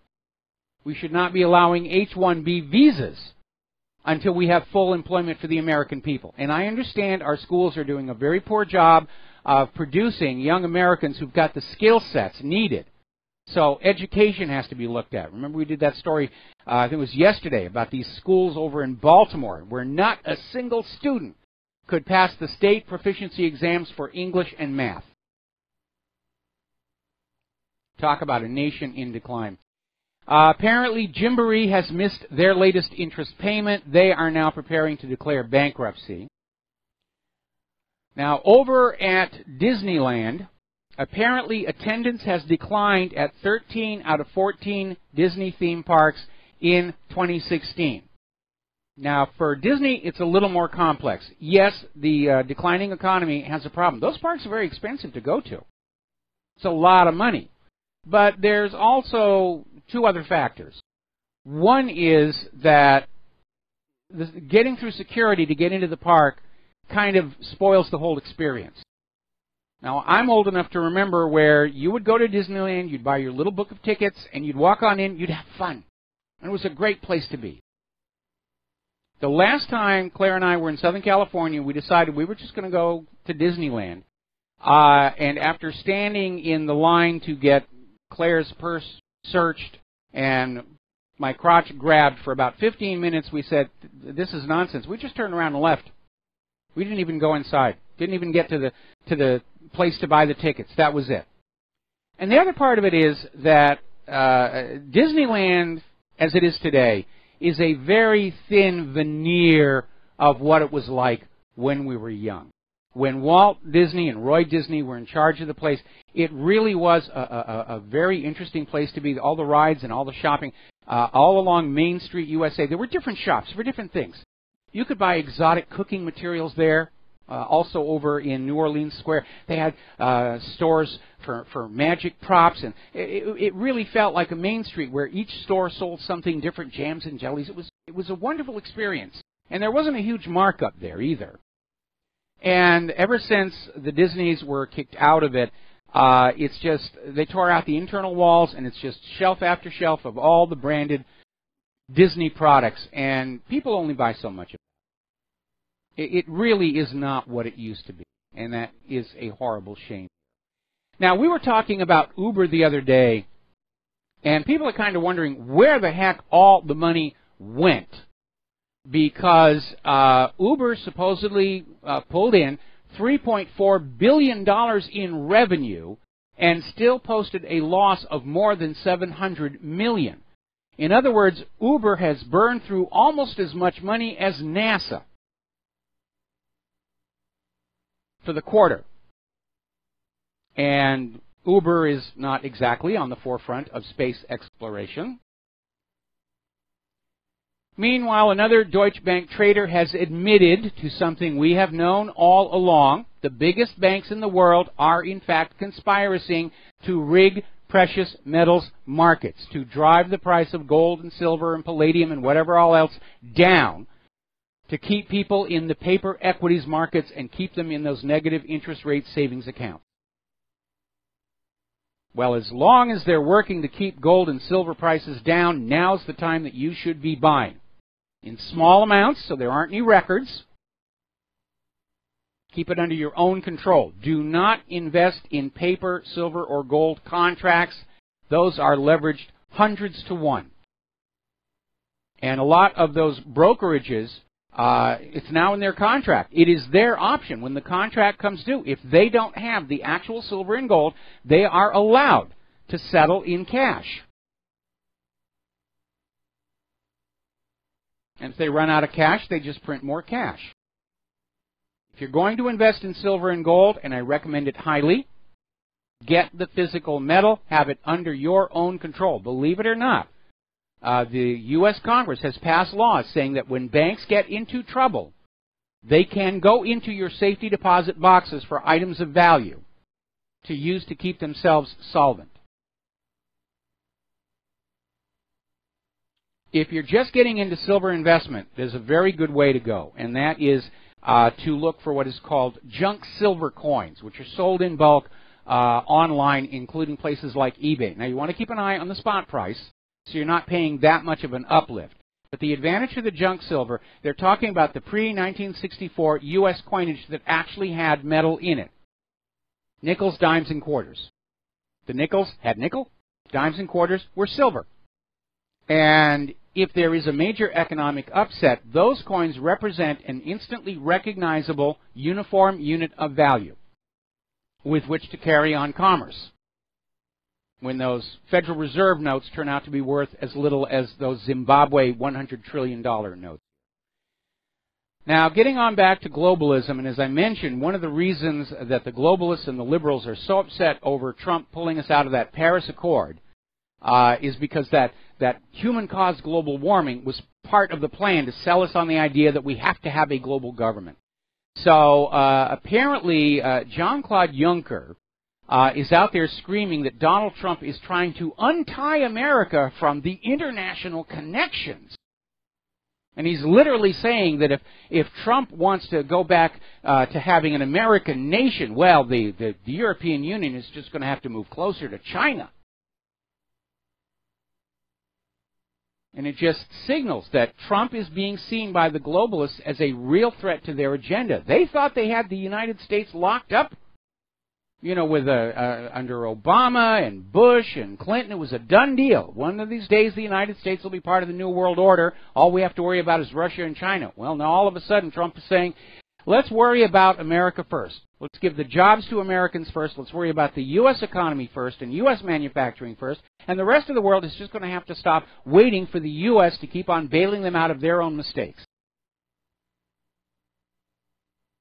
Jean-Claude Juncker is out there literally saying he's going to start a political campaign in the United States to break states off from the United States as revenge for U.S. support for the Brexit. They're going to go into Florida and say Florida should go back to being its own nation. Or they'll probably do it to California because there's a lot of illegal immigrants there who want it to go back to being part of Mexico. But, I mean, this is Jean-Claude Juncker issuing threats against the sovereign United States of America. That kind of rhetoric can actually get out of control and lead to a real war. Apparently, over in Europe, as they struggle under the huge migrant issue, and most of the migrants are not assimilating, they're not integrating, they're not finding jobs, they're turning out to be homeless, and apparently there is a new phenomenon where some of these countries are now allowing these homeless migrants to live in abandoned cars, and they're setting up special little parking lots where these cars can all be parked, and I don't know what they're doing about sewage, but it's another indication that this open borders idea may be great for the globalist agenda, but it's been really a lousy idea for the people who have to live in these nations that are being dropped into a blender under puree. We'll be right back after these few words.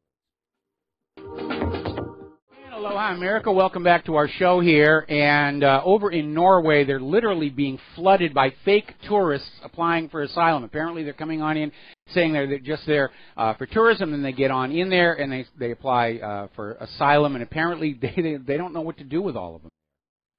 Down in Germany, little bit of a whoopsie. Apparently, German immigration authorities confirmed that there are hundreds of registered asylum seekers who have not yet been fingerprinted or photographed. Gee, I wonder if there are any potential terrorists in that bunch of people. Meanwhile, over in Austria, there's been another migrant mass brawl, turning a city into absolute chaos. This open borders idea has been an absolute failure for ordinary people. It really, really has.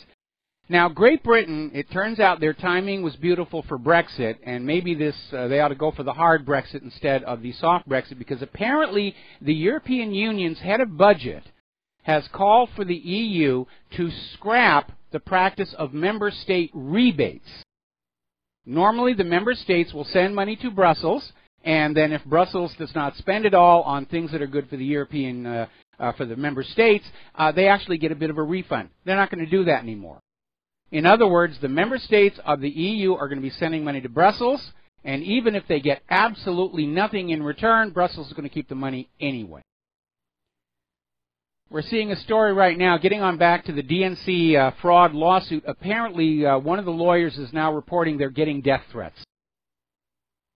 So, it goes on here.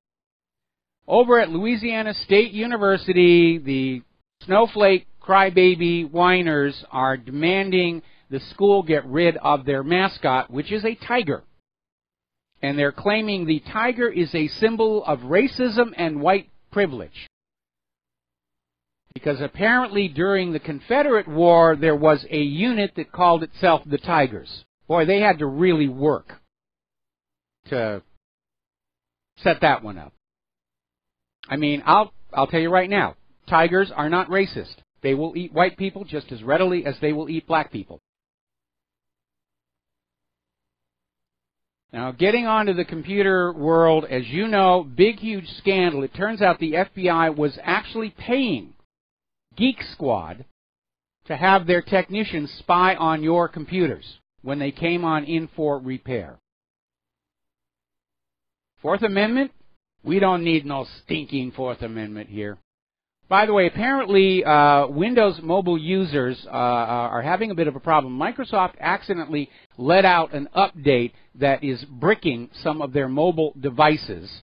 And apparently, even if you've downloaded it and not even installed it, it is a problem. You have to do a hard device reset. No quality control over there. This is a bizarre bill. Apparently, the House of Representatives has just passed a bill saying that teenagers who send sexually explicit pictures to each other could spend 15 years in federal prison. Now, kids are going to be kids, and I don't know about you, I would rather have them sending naked pictures to each other over the cell phone than actually being in the same room playing you show me yours and I'll show you mine, and then having something unfortunate happen immediately afterwards. All right, we're going to take a break for station identification. We'll be back with the lovely Lady Claire after these few words. And aloha, America. Welcome back to our show here. And for those of you watching on BAM User TV, the gorgeous creature sitting next to me is the lovely Lady Claire with her unique perspective on the world here. And what's the first thing you'd like to talk about, just off the top of your head? Okay, first thing I'd like to talk about is something that President Trump did yesterday, of which I approve. He has postponed putting into law American support for the U.S. Embassy, which is now in Tel Aviv, to be moved to Jerusalem.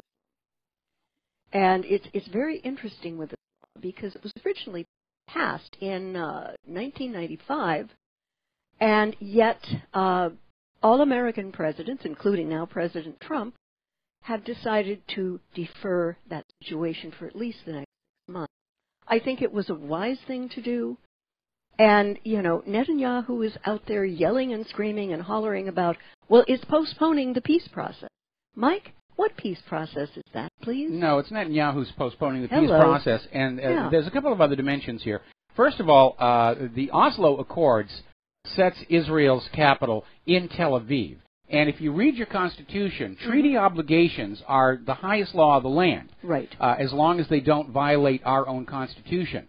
So basically, under that Constitution, Trump is obligated to go with the Oslo Accords over anything that Congress, which is bought and paid for by AIPAC, may wish to pass. Now, the Oslo Accords, if Trump or any other president were to declare recognition of Jerusalem as Israel's capital and move the embassy, it would basically be the end of the Oslo Accords, and it would be the end of what remains of this illusion that the United States is somehow an impartial, unbiased arbiter in the issue of peace between Israel and Palestine. But we know that Israel is the impediment to peace. They don't want a peaceful coexistence with Palestine. They want it all. They've stated that time and time again. They have worked very hard to sabotage any movement toward peace. And so Netanyahu is trying to say it's delaying the peace process. How long have they been trying to get peace going? All the way back to the Oslo Accords? And it's always Israel that is out there. And one of the things that they always like to do is they'll start out and they say, okay, before we even talk, you will do these things for us, and then maybe we'll do something nice for you. Chief among them is you will recognize Israel's right to exist. And the sticking point is that all of the other players in the region have said repeatedly, we will recognize Israel's right to exist when Israel recognizes Palestine's right to exist, which seems fair, quid pro quo, and Israel simply refuses to do that. Well, not only that, I mean, they have arranged these settler encampments in Gaza and the West Bank and East Jerusalem in such a way that there is no hope now for a contiguous Palestinian state to be established. Well, that was absolutely intended. And the other aspect of it, and by the way, there are no Israeli settlements in Gaza. That was part of a deal that happened a while ago. But the issue here is that Israel still will not formally declare its own borders. And so it makes it very difficult for somebody to say, we recognize the right of Israel to exist, because the instant you do, then Israel says, well, our border goes way out past the end of where you're living, so you have to get on out. And not only that, but if you take a look at any map of Eretz Israel, there are bits and pieces of other neighboring countries that are going to have to be chewed up in order for Israel to exist from the Tigris to the Euphrates. Well, Israel's perfectly happy to have the United States government chew up those pieces of land for them. Yes, yes. And, Israel's certainly on board with emptying those lands of their indigenous populations and cramming them into Europe and the United States. The other thing I want to talk about is Kathy. Oh, boy, yes. Yeah. Now, I've seen some of her comedy. Some of the stuff I've liked. She has a Ph.D. in snark, that's for sure. But this situation and the way that it backfired on her, she appeared to look as though she was condoning the assassination of a sitting president. Now, that's illegal by U.S. law. I checked out the code, and I put it up there in my articles today. But not only that, I think that accidentally, part of the reason that people hated this image is that it focuses on what I would call a biblical artistic archetype from the New Testament. Okay. And as I looked at this image, and I'm thinking, wow, that's John the Baptist's head being held by Salome, who apparently performed for her dad in a very, shall we say, suggestive manner. And the guy was drunk, off of his chair. And he said, I'll give you anything you want.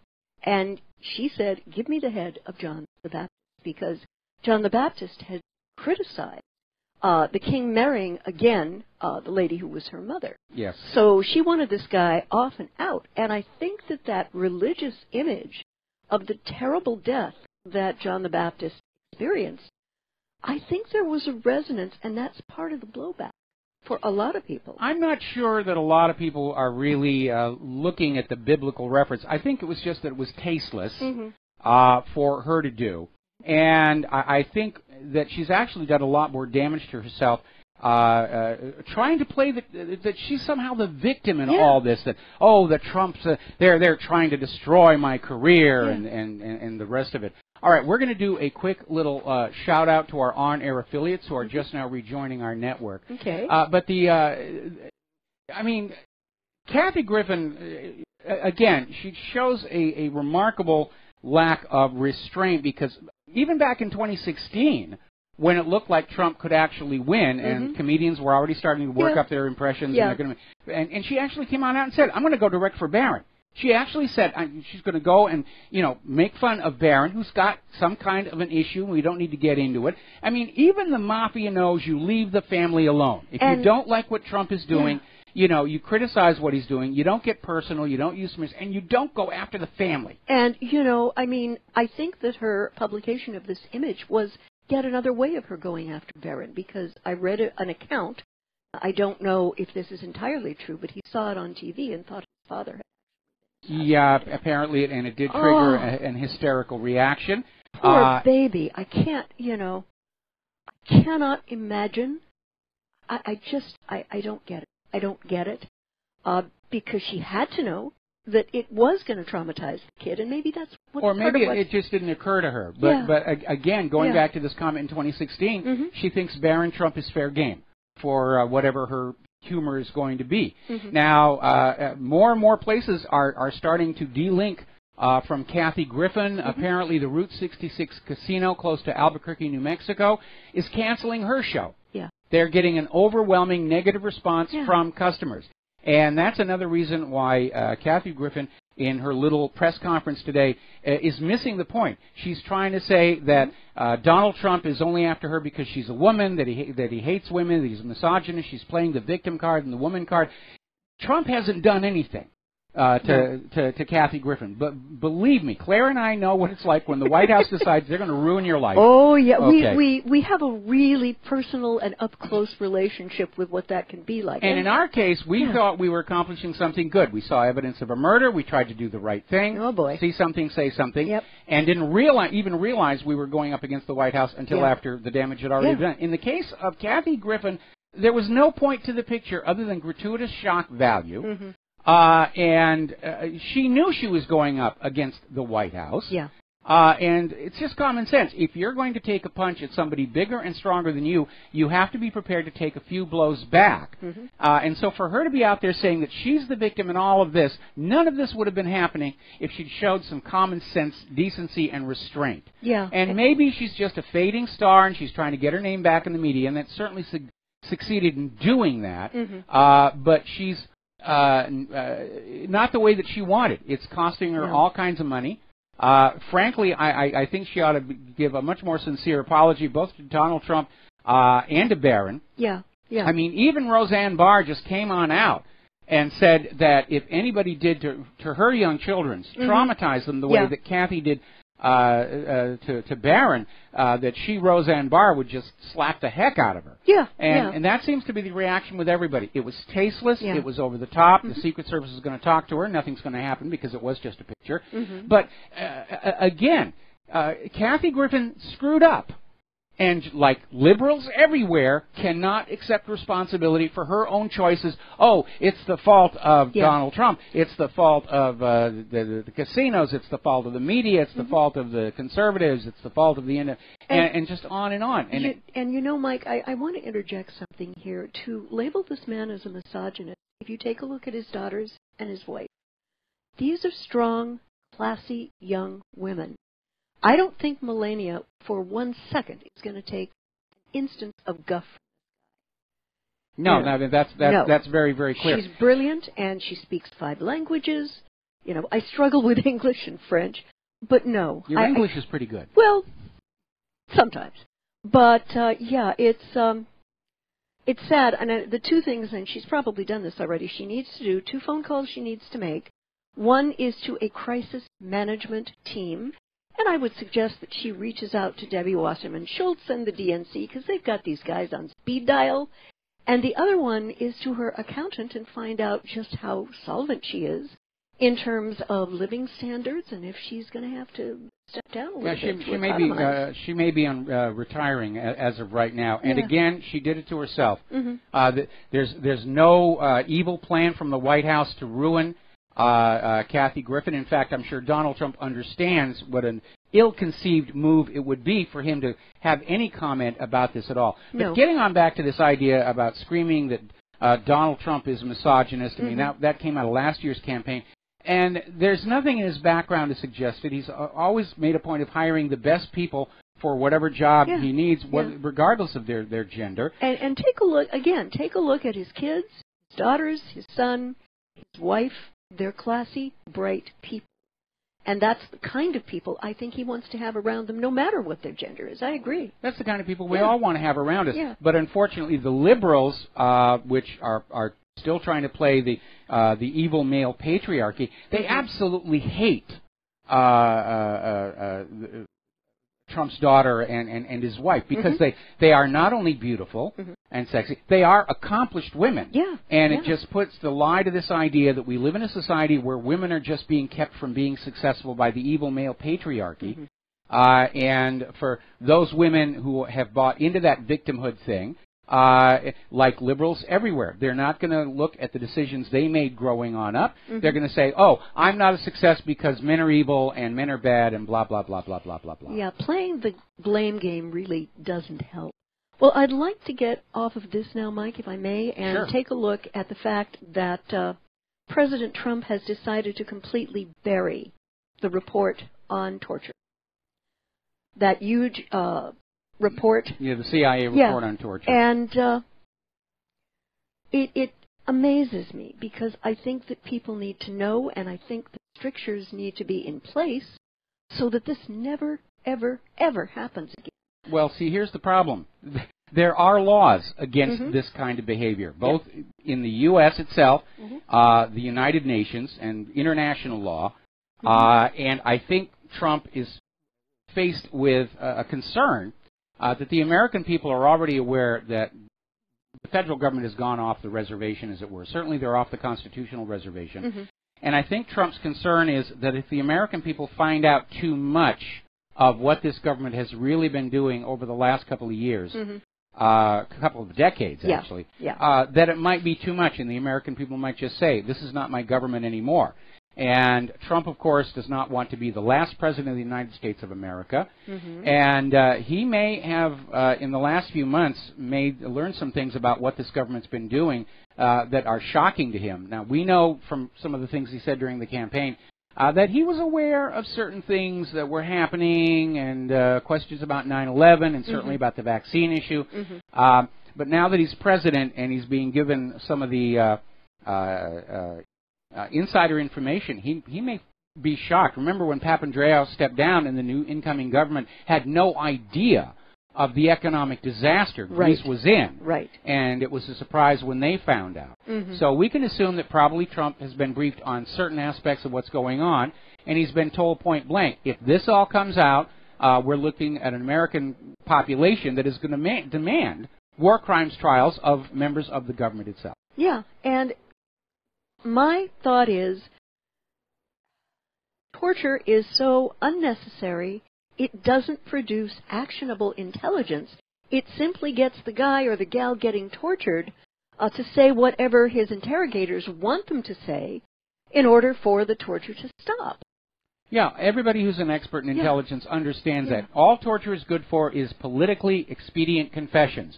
Oh, we know Khalid Sheikh Mohammed was the mastermind of 9/11. We only had to waterboard him 180 times to get him to admit that was and throw his kids in metal boxes with biting insects and let him listen to the screams for 6 or 8 hours. And then, of course, we know he was telling us the truth when he finally admitted he was and that's how that kind of works. We're going to take a phone call now here.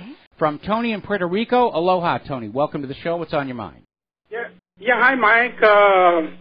Nui Nui and aloha. Aloha. Okay, Mike. I just want to change the subject a little bit in regards to corporations. You know that corporations are in for business, for the big money. Okay, they don't care about the little people, and they're just for the money. Remember that movie Band of Brothers, where that towards the end the Germans are marching. And one of the soldiers is really pissed off at them, and he says, "Why did you, waste my life here? Say hello to Ford, say hello to General freaking Motors." But it's ironic he said that part because these businesses were already in business with Germany before, during, and after the war. That's my comment. Thank you very much. Yeah, you're absolutely right here. We had the American financial system was backing Hitler's rise to power right up to the day war broke out when Roosevelt nailed them all under the Trading with the Enemies Act. The company that is today IBM actually provided the calculating and counting machines that the Nazis used to keep track of the inmates in their slave labor camps. So, yeah, Germany was big business, and that was a big reason why the war was brought about, because the Nazis had freed Germany from a private central bank, and their economy had lit up, and they were this economic powerhouse that the rest of the other nations still enslaved to private central banks could not compete with.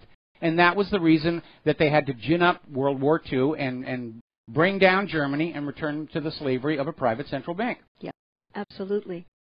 I'd like to go on now to Afghanistan because there are some movements there. Now, we have been in Afghanistan, 16 years? 16 years. 16 years.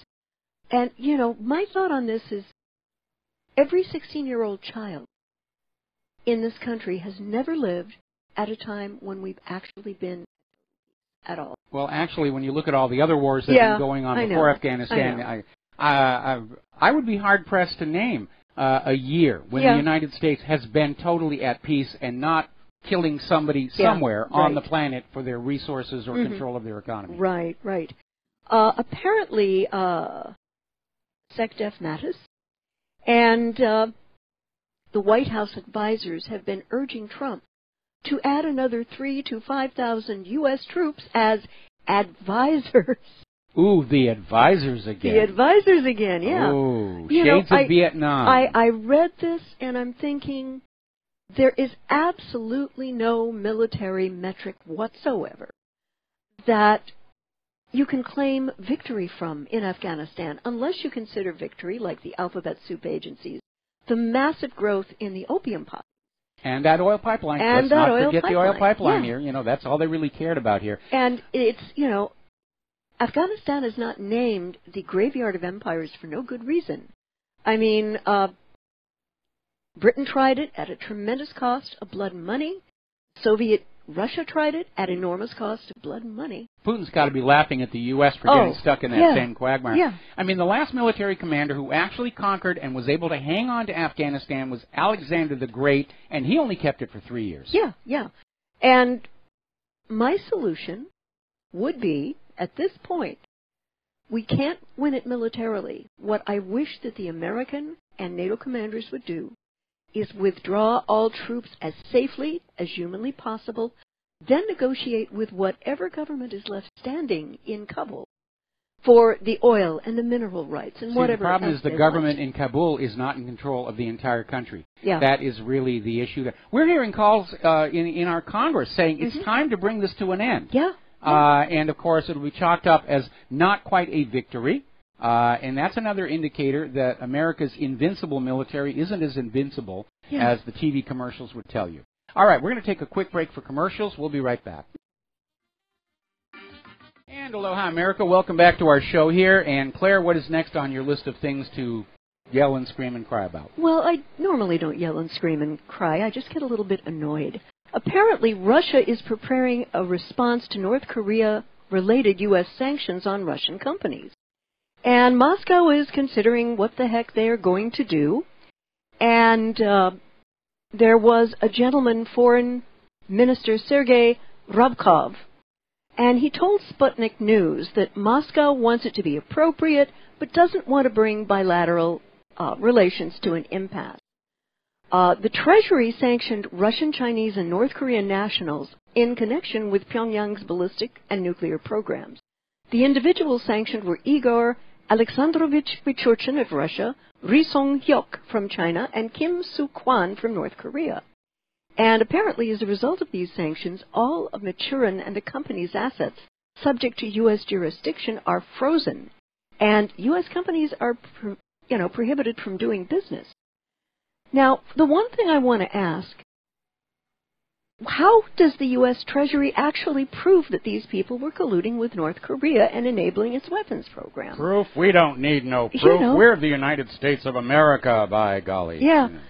I can't see a shred of evidence that is being presented to the American public, and there has been absolutely nothing put into public discussion about why these people and companies are being sanctioned by the Treasury Department. In short, it looks to me like the Treasury Department is doing this because it can, to further demonize Russia and North Korea. That's exactly what's going on here, and you need to understand that this putting pressure on countries to not build up a military defense against invasion is not, it's got no foundation in international law. Yep. And so the reality is, yes, the U.S. is doing this because it can, and this in turn is leading to more and more nations wanting to de-link from U.S.-dominated systems for economic activity around the world, like the SWIFT system. Yeah. And that's why you're seeing all these parallel systems that are coming on up, and they're attracting a lot of business from a lot of nations who don't want to be held under economic blackmail by the United States government. Yeah. I would like to go on to a little more domestic of an issue. Apparently, with Hillary's blame tour, even CNN is now mocking her. And this is funny. After she pointed fingers at James Comey, WikiLeaks, 1,000 Russian agents. And me. Yes. People played up an assumption she was going to win and several other culprits on Wednesday for her November loss.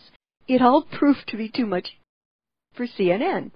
During a roundtable discussion with D.C. reporters yesterday, host John King dismissed her excuses by saying, "You don't understand. The Russians cloaked Wisconsin," referring to Clinton's ignoring the battle state until it was too late, so she couldn't find it on a map and get there in time. And I think this is the beginning of a turn to a realization that, this woman is beginning to behave with all of these excuses in a very unhinged you're way. Starting to see some of her... Well, first of all, she has turned on some of her strongest supporters. Yeah. And they're not taking it very, very kindly. No. And so you're starting to see the Democratic Party as a whole out there saying they wish she would just go away because she has become the albatross around the neck of the Democratic Party going into the midterms next year and the 2020 campaign. And as I said earlier in the show, even Al Franken is saying, she has a right to try and figure out what happened, but it really is time to move on. And so if Hillary actually thought she was going to get a groundswell of popular support to kick out Trump and forcibly install her in the White House, that's not going to happen. But I'm beginning to think the caller we had earlier in the show is right. She's lost it. Yeah. She's just a deranged old lady who's either off her meds or taking way too many of them. And she's flaming out in full view of the public. And all that's going to do is reinforce everybody who supported Trump and opposed Hillary, saying, if this lady had been in the Oval Office, we would be in serious trouble. And again, it's also going to underscore the fact that the corporate media was trying to polish this image and protect her and promote her, when in fact she was just this, rapidly devolving deranged old lady. Apparently, I'd like to go over to the Middle East, and apparently the civilian death toll... We have to take a break. Oh, okay, after the break. And then we have a phone call after the break, and then we'll go over to whatever. The Middle East. Okay. And aloha, America. Welcome back to the show. And before we get back to Claire, we're going to take a phone call. Steve in Oregon. Aloha. Welcome to the show. What's on your mind? Aloha, Claire and Michael. I just have a short statement and some sad news about Kathy. This is the same old as far as divide and conquer, shock and awe about Kathy. And I have some really sad news that Kathy lost her endorsement for the squatty potty. She's no longer a representative. Bless you both. All right. Thank you, and bless you back. All right. Thanks an awful lot. We're going to let you go here. I don't have any sympathy for her. What she did was tasteless, over the top, and she's only making it worse by trying to claim that she's the victim in all this. It's like a burglar who breaks into your home and you shoot him, and then the burglar says, "I'm the victim," which some burglars have actually tried to sue homeowners. You've crippled my hand. I can't pursue my chosen career anymore. So, man. Yeah. Heaven save us from lawyers. All right, anyway. On a more serious note, apparently the civilian death toll has risen to 484 from U.S.-led coalition strikes in both Iraq and Syria. This figure is probably at least several times higher. I would agree. I would say that it's very, very conservative. And to the people of Iraq and Syria, my heart goes out to the innocents who've been killed, their families, their friends. But you need to understand something. The people living in the USSA, which is now the unhinged surveillance states of America, have utterly no control at the moment over the actions of our alleged representative. The only people in this country who seem to get represented are the huge corporations with a lock on the bullets, the bombs, the bandages, and banking services, because all countries have to borrow money to finance wars, to be used for the benefit of this country's moneyed class. And, Mike, I've got to tell you, it's very painful for me to realize at 68 that Americans continually vote for change away from the wars, away from the carnage, away from the excesses of empire, away from the crushing national debt, and yet the kinds of changes we the people want just rarely happen. Well, let's take a look at what the Democratic National Committee's defense in the fraud lawsuit in Florida is about. We have a right to just decide for ourselves without caring what the voters actually say, and realize that attitude infects the entire federal government. It's writ large. It's really writ large. It's really writ large. Yeah. Now, when this country was set up, there were restrictions in place about how much you could contribute to a candidate. There were systems in place to try and guarantee honest elections and to basically make sure that we, the people collectively, were steering the future course of the nation. But over time, and especially since the creation of the Federal Reserve, the nation is no longer free. It is, as Woodrow Wilson said, under the control and duress of a few powerful men. Yeah.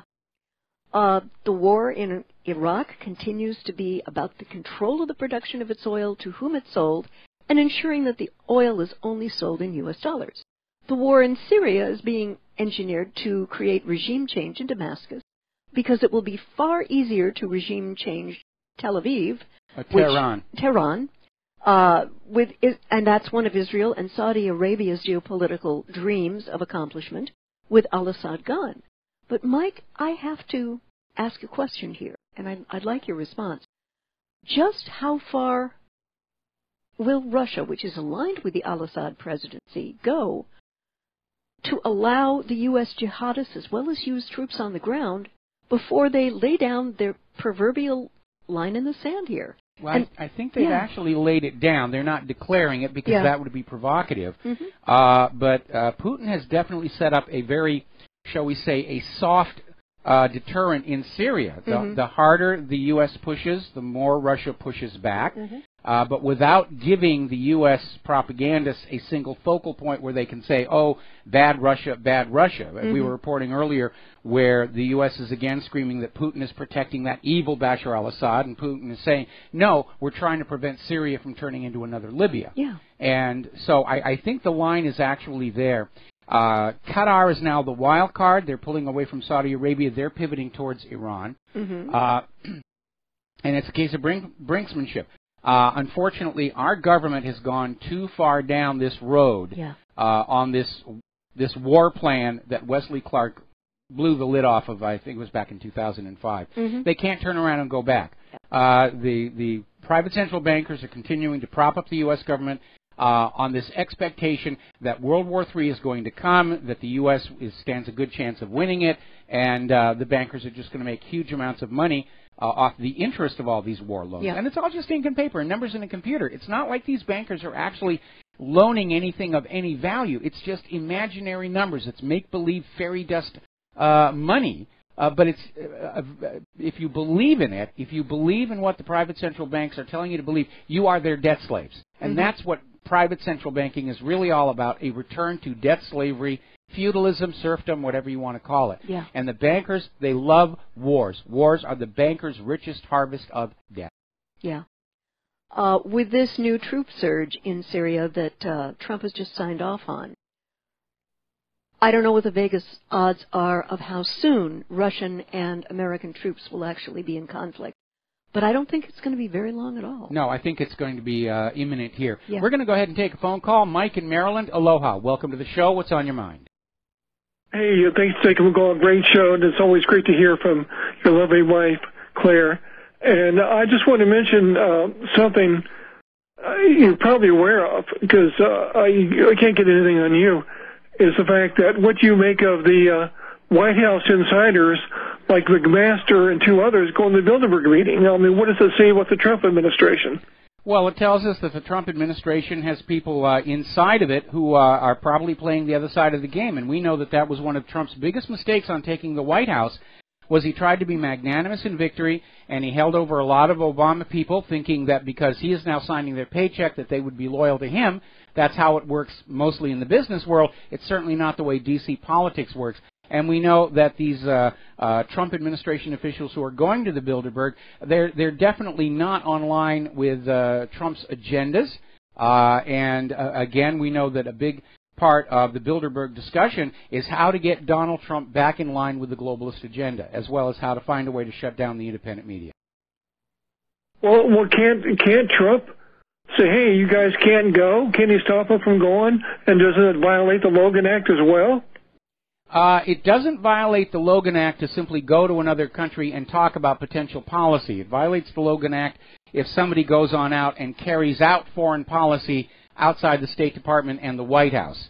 So we would have to be privy to what is being actually done inside the Bilderberg meeting, because if all they do is talk, that's not a violation of the Logan Act. Whether Trump actually has an authority to say don't go, I'm not entirely sure that he does, because if these people are going as private citizens and not as official representatives of the White House, then they're free to go wherever it is that they want. Yeah, but you know darn well that they're up to no good there. But this is what has me incensed over Trump. He talks out both sides of his mouth. He said he would renegotiate the Paris Accord if all the carbon credits are spread equally among the nations, and then with the Obamacare, it turned from repeal to repeal and replace, and his option seems worse than Obamacare. And then NAFTA is going to renegotiate NAFTA. Well, let's back up here a little bit. First of all, Trump is still willing to renegotiate the Paris Accord. It is France and Germany that are saying absolutely not, it's our way or the highway. And as far as the Obamacare replacement, Trump is fighting an institutional inertia that wants to keep Obamacare because it is so profitable for the health insurance industries who write very generous campaign donation checks every election season.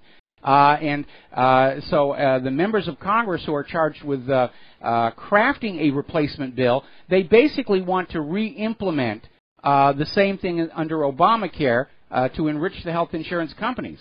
Trump can't rewrite that whole thing himself. He has to rely on Congress, and Congress is still on board with any kind of a scam that takes money away from you, gives it to large corporations who then in turn kick back part of it as campaign donations.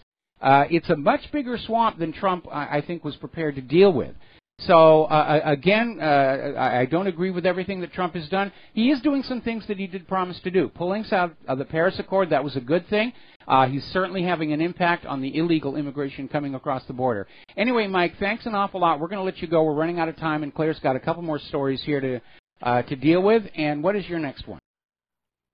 A judge has disagreed with the New York Police Department with its claim that its LRAD sound cannon isn't a weapon. A judge has ruled that a lawsuit against the NYPD for officers' use of a long-range acoustic device, sound cannon, at a Black Lives Matter protest can proceed because sound can be used as a force. And the city was trying to get the federal lawsuit thrown out on the basis that the LRAD is not an instrumentality of force, but a communications device. And the officer's creation of a sound that plaintiffs happen to hear cannot be construed as physical contact. Now, Mike, and I think our readers and listeners know I'm a musician and composer and conductor. Sound, velocity of tone, and pitch can be used to create an auditory heaven or hell, depending on how they are used. Well, in this case, it's just a matter of sheer volume. Yeah. The LRAD creates a sound that is so loud it can cause physical pain to your ear. Mm-hmm. It can cause a sensation of extreme nausea to the body. Yep. And that's like saying that, for example, a microwave weapon is not actually making contact, when we know that with enough energy in the microwaves, they can cook you from a distance. Yeah, yeah. And by the way, they have developed microwave weapons that will cause the water in your skin literally to start boiling and cause intense pain. Yeah. So the judge is absolutely right. Sound can be used as a weapon, and anybody who's worked in audio understands that there is a decibel level that's considered a threshold of physical pain. Of course, we know the police are always saying that tasers are non-lethal weapons, and yet people continue to be killed by them. Yeah. And I would like to say that using these sound cannons in close proximity to a group that is protesting, you're going to wind up with people deaf, and this has been documented. Yes. And they're never going to get that hearing back. That is to me cruel and unusual punishment of magnitude. And you're punishing people who may not, in fact, be doing anything that is illegal.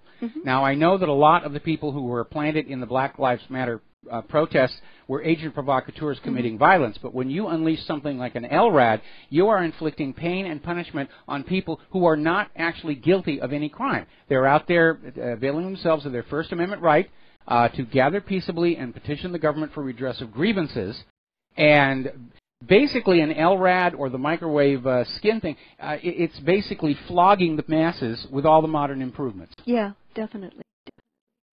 I'd like to go back and talk a little bit about the Manchester bombing and it being directly connected to intervention in Libya. This is where the British government did an industrial strength oops there. And despite initial claims by the British government, it is now clear that Salman Abedi, the man responsible for the bombing of an Ariana Grande concert in Manchester, wasn't a lone wolf, but he was a member of a terrorist network living in the UK under the protection of the UK government. Oh, mercy. The UK had hosted a group of Libyan exiles with links to Al-Qaeda in Manchester for decades.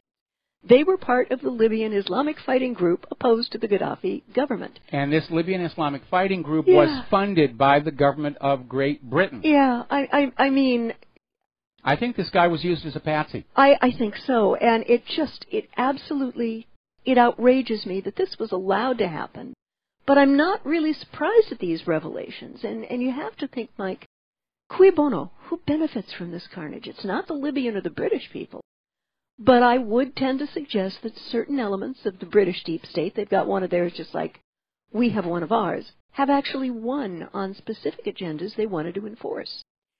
Theresa May, their prime minister, wants to create a new internet that would be totally controlled and regulated by government. And back last year, the UK's new Snoopers Charter passed with an encryption backdoor law, by the back door. And they want to cripple useful encryption and leave a gateway for the government to always get in. Which will be found by the cyber criminals Yes. in order to plunder your wealth. But Yeah. small price to pay for our leaders to sleep soundly at night. Yeah. And I just have the horrible sinking in my stomach feeling that this was allowed to happen. And it's not like the MI5 didn't know who this guy was. The It was FBI well sent a known. warning. Yeah. His friends were calling the terror hotline and Yeah. saying this guy's going to do something. Yeah. There's no indication he was under surveillance. I think it was a false flag. Yeah. And they set this guy up as a patsy. Mm-hmm. Yeah. I'd like to go back and take a little look at the American economy. Apparently, David Stockman has warned Trump that he doesn't have a snowball's chance in heck of reaching a 4% growth rate. And this is from an interview, and it's up at the website. And he was asked if he could expect growth because of potential Trump tax cuts. And he said absolutely not. It's not going to happen. If you take a look at 1981 to 1989 as a whole, growth was 3.4%. That's pretty good. But the same growth rate that we had from 1953 to 1980 with no change. And what he said what we've got is an economy that is so mired in debt, currently reaching $64 trillion, not one or two, that Well, basically, we have a government that's buried in deficits and debt, and it's a trap. If you cut taxes, the debt goes up. Yeah. If you increase taxes, you paralyze the economy even more than it is. And in the middle of it, of course, is that giant elephant in the room nobody dares touch, which is the huge cost of all of these wars all across the globe. Yeah. They're not cheap. They're talking about $1 trillion military budget in the coming years. Yeah. $1 trillion per year. And that's going into a Pentagon with absolutely no accountability. Remember back on the day before 9/11, Donald Trump got up there and admitted the Pentagon had absolutely lost track of something like $3 trillion with a T. Should have been the scandal of the year, but fortunately for Donald Trump and the military-industrial complex, the next day they had 9/11, and the corporate media forgot all about the fact that your money is pouring into the Pentagon and nobody has any idea where any of it is going. All right, we're going to take another break for commercials. We'll be back with the last segment of our program after these few words. Aloha, America. Welcome back to our show. Last segment of our Pauhana Friday program. And two things before we get back to Claire here. Just getting now reports they've had a 6.9 magnitude earthquake up in Alaska.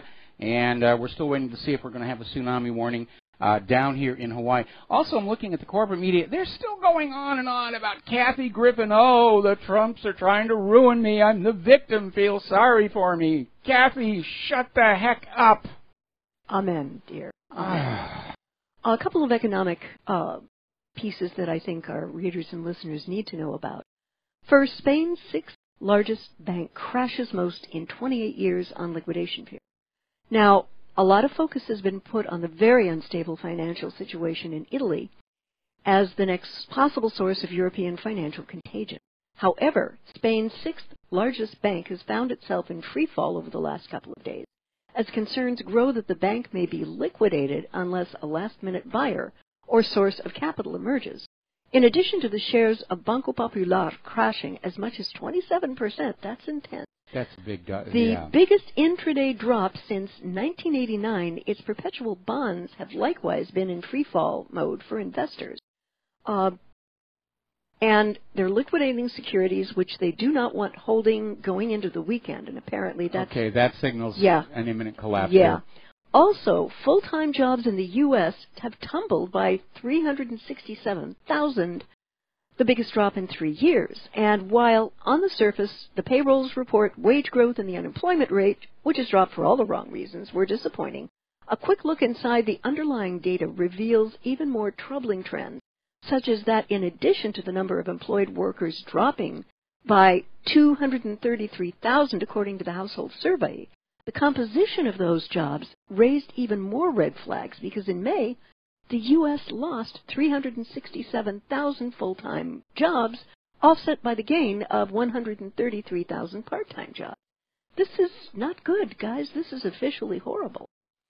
And also, people not in the labor force soared by 608,000. Yeah, we talked about this one earlier in the program.